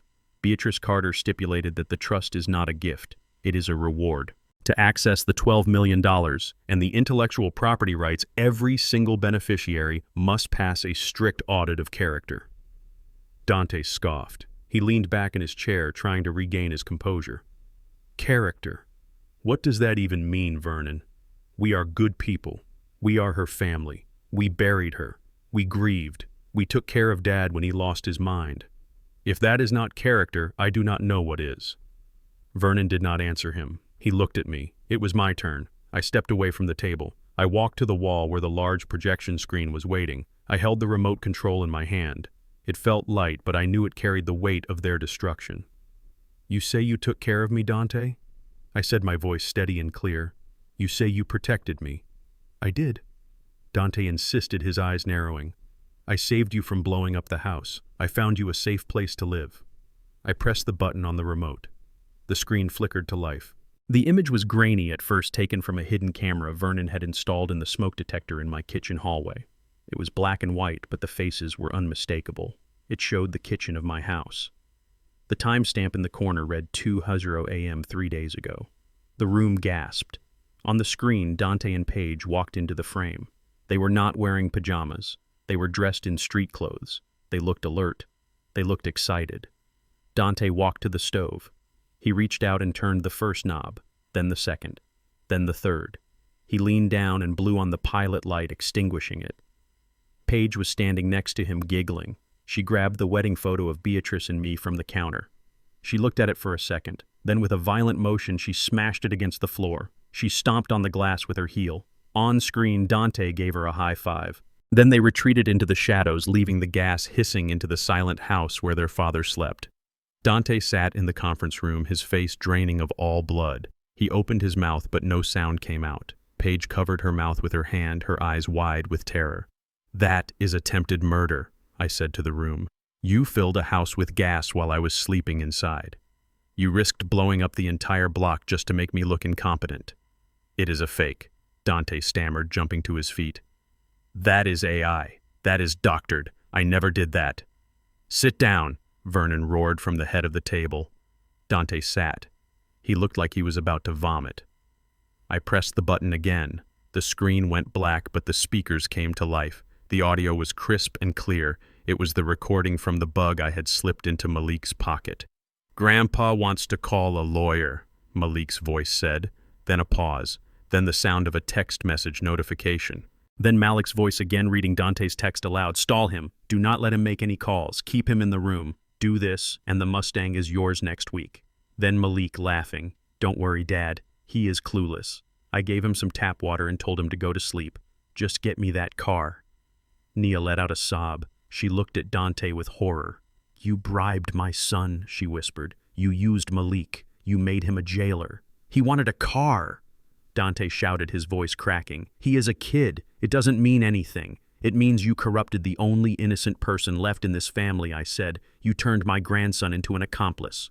I pressed the button a third time. This video was darker. It was shot from the gap behind the china cabinet in the dining room.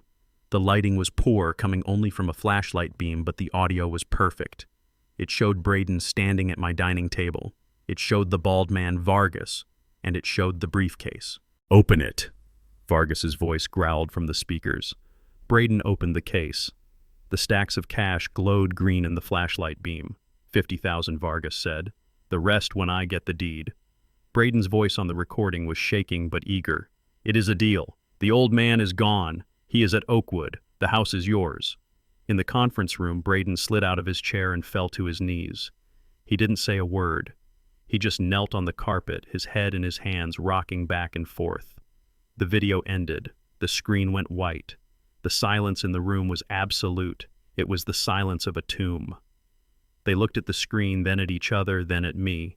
They saw their crimes played back to them in high definition. There was no spinning this. There was no narrative they could construct to explain away the visual proof of their cruelty. I looked at them. I felt a strange sensation in my chest. I expected to feel triumph. I expected to feel joy. But I didn't. I felt a cold, hard hollowness. Cold, hard. These were the people Beatrice and I had raised. These were the people we had loved, and they were rotten to the core. I placed the remote on the table. It made a loud click. I stood up straighter. My back popped. I felt 10 feet tall. I looked at Dante. I looked at the bruise on my cheek that was starting to fade but still throbbed with the memory of his hand. "You failed the audit," I said. My voice was low, but it filled the room. "You failed it in every way possible. You tried to gaslight me. You tried to imprison me. You stole from me. And you sold my home to a criminal." Dante looked up.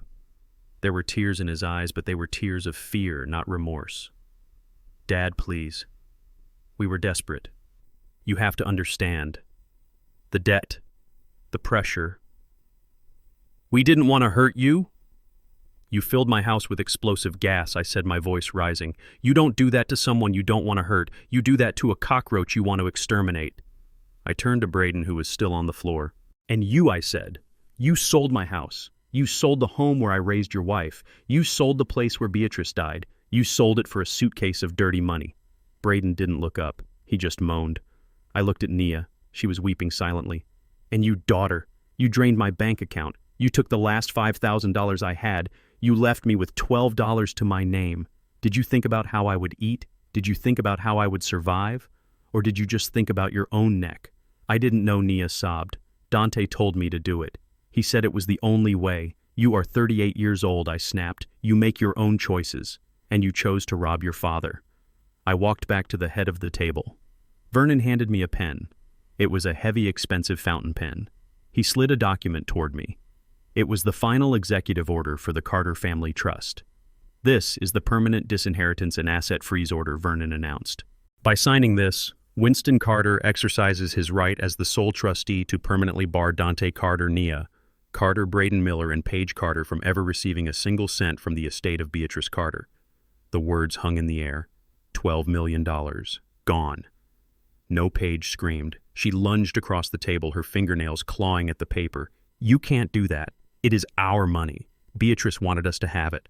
Vernon caught her wrist. He didn't squeeze hard, but he stopped her cold. Sit down, Mrs. Carter, he said, unless you want to add assault to your list of felonies. She collapsed back into her chair, sobbing hysterically. I looked at the paper. I looked at my name printed at the bottom. You turned my home into a hell. I said, my voice ringing with a power I hadn't felt in years. You made me sleep in the cold. You made me eat garbage. You made me doubt my own mind. You treated me like I was dead while I was still standing right in front of you. I uncapped the pen. The ink was black. Black like the rain at the funeral. Now I said, I am going to turn your lives into a case study. I am going to make you an example. This is not just about money. This is about justice. I signed my name, Winston Carter. The signature was bold. It was defiant. It was the signature of a man who was taking back his life. I handed the pen back to Vernon. It is done, I said. Vernon took the document. He stamped it. He notarized it.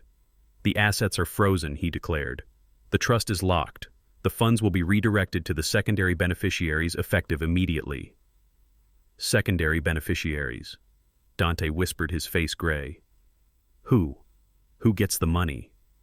I looked at him. I smiled.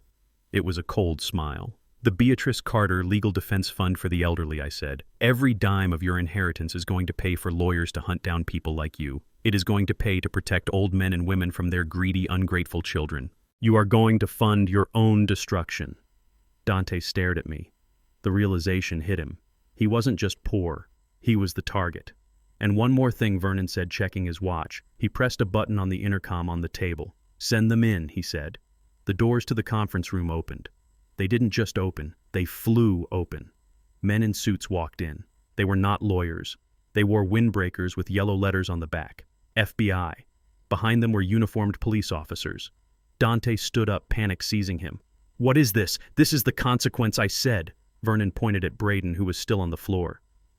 That man engaged in real estate fraud and money laundering, Vernon said to the lead agent. We have the video evidence of him accepting $50,000 in illicit cash from a known crime syndicate member in exchange for a property he did not legally own. The agent pulled Braden up by his collar. He slapped cuffs on him. Braden screamed. And him, Vernon said, pointing at Dante. Conspiracy to commit fraud, elder abuse, attempted reckless conduct endangering life. We have the video of the gas leak. The officers moved on Dante. He tried to back away, but there was nowhere to go. They spun him around and cuffed him. Nia sat frozen in her chair. An officer walked up to her. Nia Carter, the officer said. We have a warrant for your arrest regarding the theft of $5,000 from a joint account and multiple counts of identity fraud involving your mother's credit. They pulled her up. She didn't fight. She just looked at me, her eyes wide with shock. Paige tried to slip toward the door. Vernon stepped in her way. Not so fast, Paige, he said. I ran a background check on you. Did you think we wouldn't find out about the insurance scam in Florida 5 years ago? There is an active warrant. The marshals are on their way. Paige screamed. She tried to run, but an officer grabbed her. I stood there in the center of the storm. I watched my family being dismantled. I watched them being dragged away in handcuffs. Dante looked back at me as they shoved him out the door. Daddy yelled, Dad, help us, please, we are your children. I looked at him. I looked at the man who had slapped me. I looked at the man who had tried to kill me. I don't have any children, I said. My children died a long time ago. You are just strangers who share my name. The door closed. The room was quiet again. I was alone with Vernon. The screen behind me was still dark. The millions were safe. My life was safe. I sat down in the chair. I felt tired, a deep, bone-weary exhaustion. But it was a clean tired. It was the tired of a man who has finished a hard job. Vernon poured 2 glasses of water. He handed me one. You did it, Winston, he said softly. You beat them. I drank the water. It tasted sweet. I didn't beat them, Vernon, I said. I just survived them. And now I have to figure out how to live again. Vernon nodded. We will figure it out, he said. But first, let's go get your house back. I believe you have some spices to restock. I smiled. Yes. I had a lot of work to do. But for the first time in a week, I wasn't afraid of the future. I was Winston Carter. And I was just getting started. The doors to the conference room did not just open, they exploded inward. The illusion of control my children held on to evaporated in a split second. Men in windbreakers moved with the speed and violence of a storm.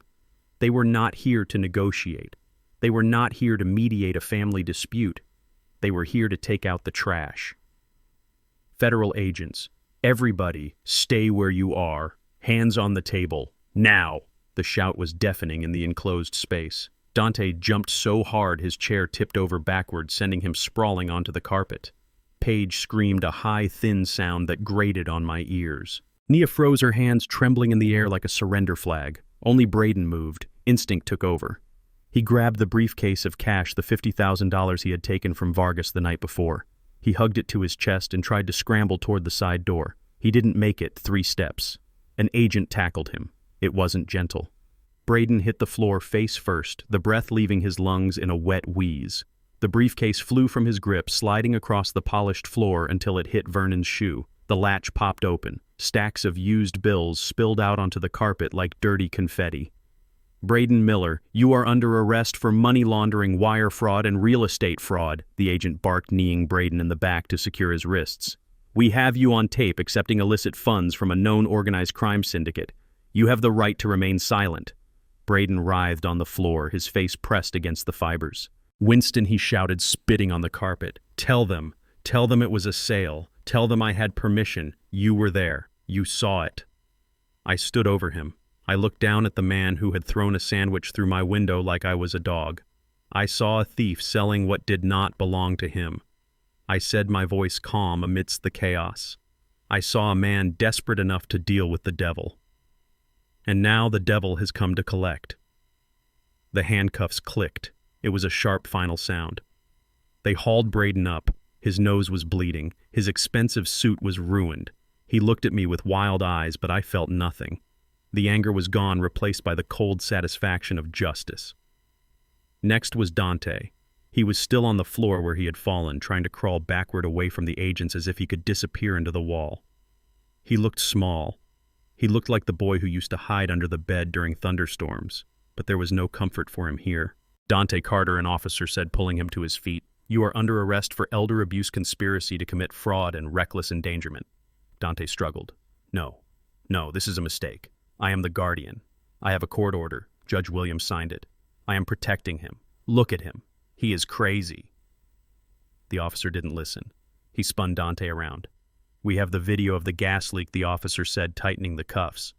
We have the forensic report from the fire marshal confirming the pilot light was blown out manually. Attempted murder is not protection, Dante. It is a felony. Dante looked at me. His eyes were wet with tears of terror. Dad, please. Tell them. Tell them I am your son. Tell them it was a misunderstanding. I didn't mean to hurt you. I just wanted the house. I just wanted to get out of debt. You wanted the house more than you wanted your father, I said. You wanted the money more than you wanted my life. You made your choice when you turned that gas knob, Dante. You chose ash over blood. They marched him past me. He was sobbing now, a broken man who realized too late that actions have consequences.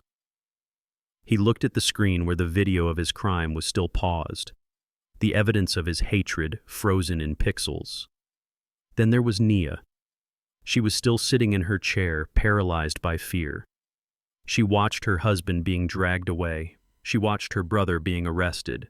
She looked at me, and her lower lip trembled. She looked like the little girl who used to ask for a bedtime story, but I saw the woman who had drained my bank account. I saw the woman who had left me with $12. An officer approached her. He held a piece of paper. Nia Carter, he said.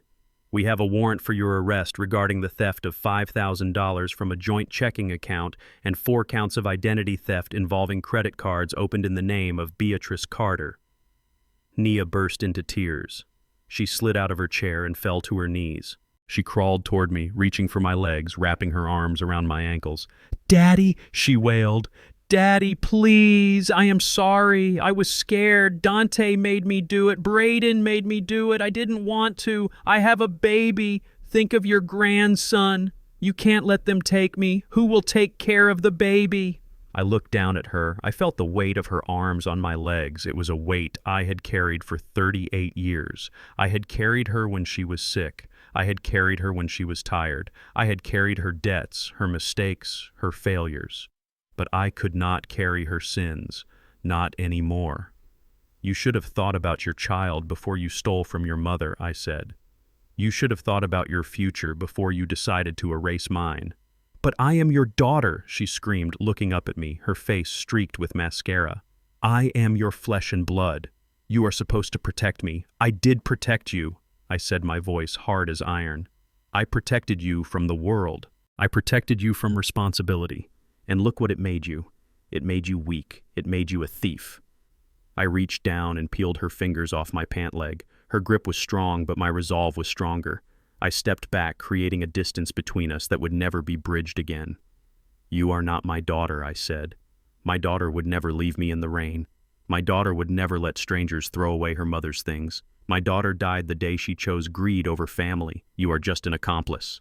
The officer pulled her up. She screamed my name over and over as they led her away. I didn't look away. I watched her go. I bore witness to her fall. It was the hardest thing I had ever done, but it was necessary. The rot had to be cut out. Finally, there was Paige. She had backed herself into a corner near the window. She was quiet. She was calculating.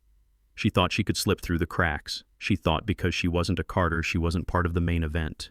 She was looking for an exit, a way to spin this to claim she was just a bystander. Vernon stepped in front of her, blocking her path. He held a file in his hand. It was thin, but deadly. "Going somewhere, Paige?" he asked. Paige straightened her jacket. She tried to summon her old arrogance. "Get out of my way, old man. I haven't done anything. I am just the daughter-in-law. I didn't sign anything. I didn't steal anything. I am leaving." "You are right," Vernon said, tapping the file. "You didn't sign the fraud papers here, but you certainly signed a lot of papers in Tampa 5 years ago." Paige froze. Her face went gray. The confidence drained out of her, leaving her looking hollow and terrified. "Tampa," she whispered. "We ran a full background check on everyone," Vernon said. Beatrice insisted on it. "And it turns out Paige Miller is actually Paige Simmons. And Paige Simmons has an outstanding warrant in Florida for insurance fraud and embezzlement from a senior care facility." I looked at her.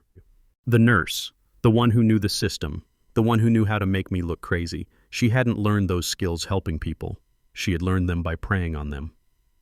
"You are a predator," I said, stepping toward her. "You find families. You find weakness. And you feed." "I didn't know about the warrant," she stammered, backing up until she hit the glass. "That was a misunderstanding. I was young." "You were stealing from old people then, and you are stealing from old people now," Vernon said. "Consistency is not a defense, Paige." He signaled to the marshals who had been waiting by the door. 2 of them stepped forward. They didn't use the polite tone the police had used. They were federal agents executing an interstate fugitive warrant. "Paige Simmons, you are under arrest." She tried to run. It was a pathetic attempt. She lunged to the side, trying to dodge the agent, but she tripped over her own high heels. She fell hard, hitting the carpet with a thud. Before she could scramble up, they were on her. They cuffed her hands behind her back. She didn't scream. She didn't beg. She just glared at me with pure, unadulterated hate. "I hope you die alone, Winston," she hissed as they hauled her up. "I hope you rot in that big empty house with your millions." I looked at her. I looked at the woman who had thrown away Beatrice's spices. "I won't be alone," I said. "I will have my memories, and I will have my dignity.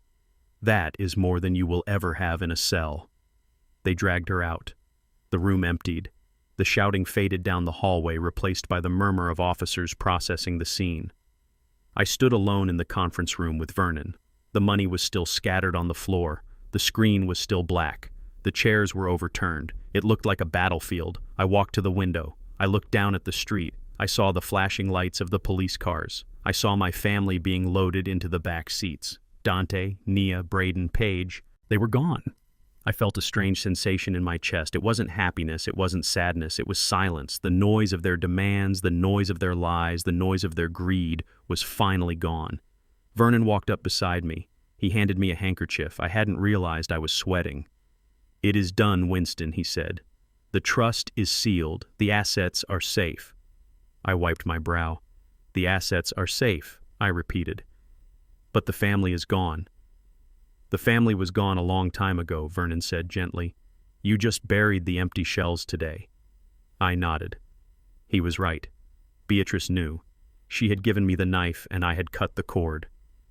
"What happens now?" I asked. "Now," Vernon said, looking at his watch, "we go to the courthouse. We file the permanent injunction. We get the keys back from the sheriff. And then you go home." Home. I thought about the empty house. The quiet rooms. "Not yet," I said. "There is one more thing I need to do." "What is that?" Vernon asked.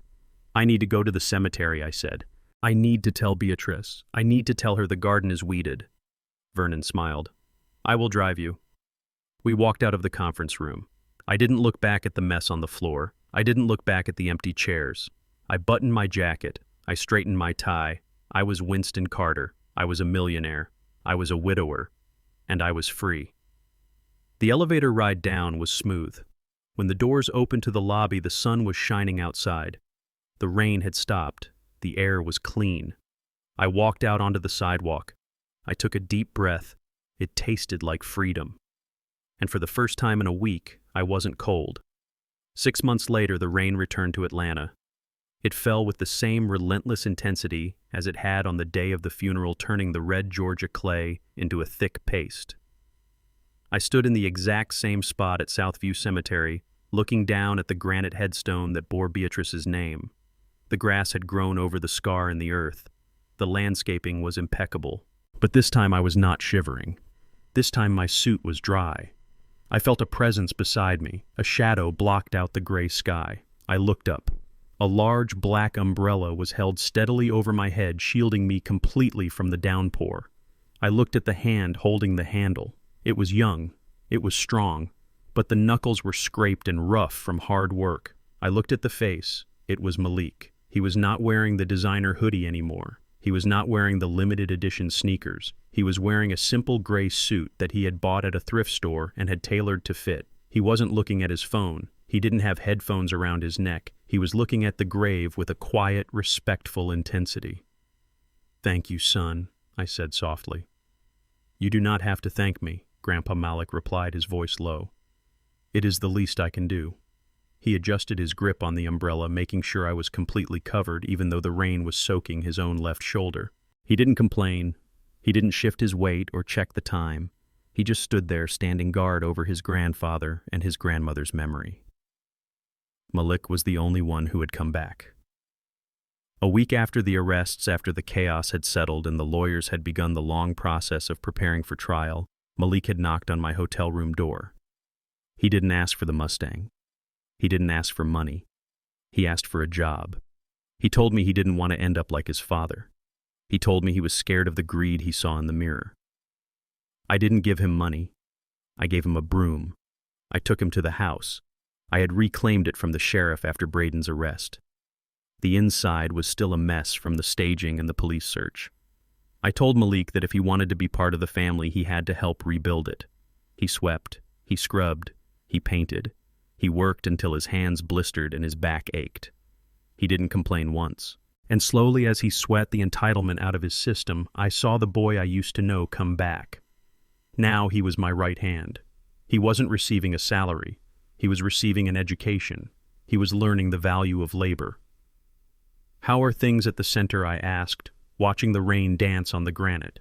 "Busy," Malik said. "We had 3 new intakes this morning.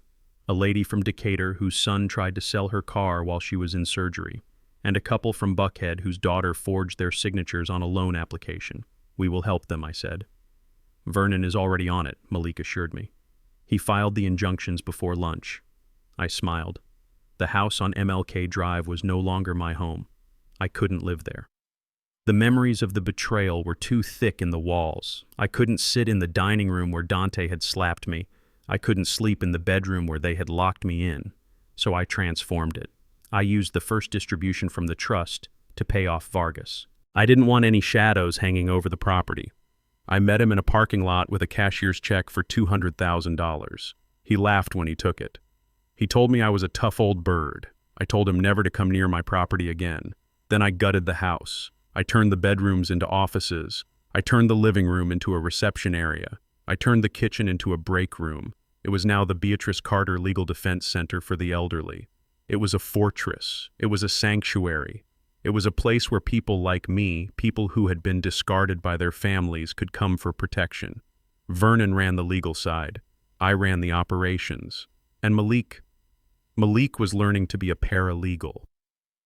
"We are making a difference," Grandpa Malik said, looking at the headstone. "Grandma would have loved it." "She would have," I agreed. "She always wanted to take care of people. Now she is taking care of thousands." I looked at the inscription on the stone. Beatrice Carter, beloved wife, mother of many, victim of none. I reached into my jacket pocket and pulled out a single sunflower. It was bright yellow, defiant against the gray rain. I knelt down. My knees didn't hurt as much as they used to. Maybe it was the better shoes. Maybe it was the lack of burden on my shoulders. I placed the flower on the wet grass. I touched the cold stone. "I did it, Beatrice," I whispered. "The garden is weeded." I wasn't talking about the landscaping. I was talking about the family tree. Dante was currently in the Fulton County Jail awaiting sentencing. The plea deal Vernon's prosecutor friend had offered was 10 years. Dante was writing me letters every day. Long, rambling letters blaming Paige, blaming his addiction, blaming society. I never opened them. I burned them in the fireplace at the center. Nia had pleaded guilty to theft and identity fraud. She was serving 3 years. Her husband, Braden, had turned state's evidence on Vargas to reduce his sentence, but he was still looking at 5 years for the real estate fraud. Paige had been extradited to Florida.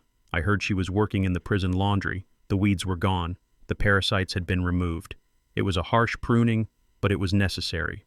The tree could not survive with the rot. I stood up. Malik offered me his arm.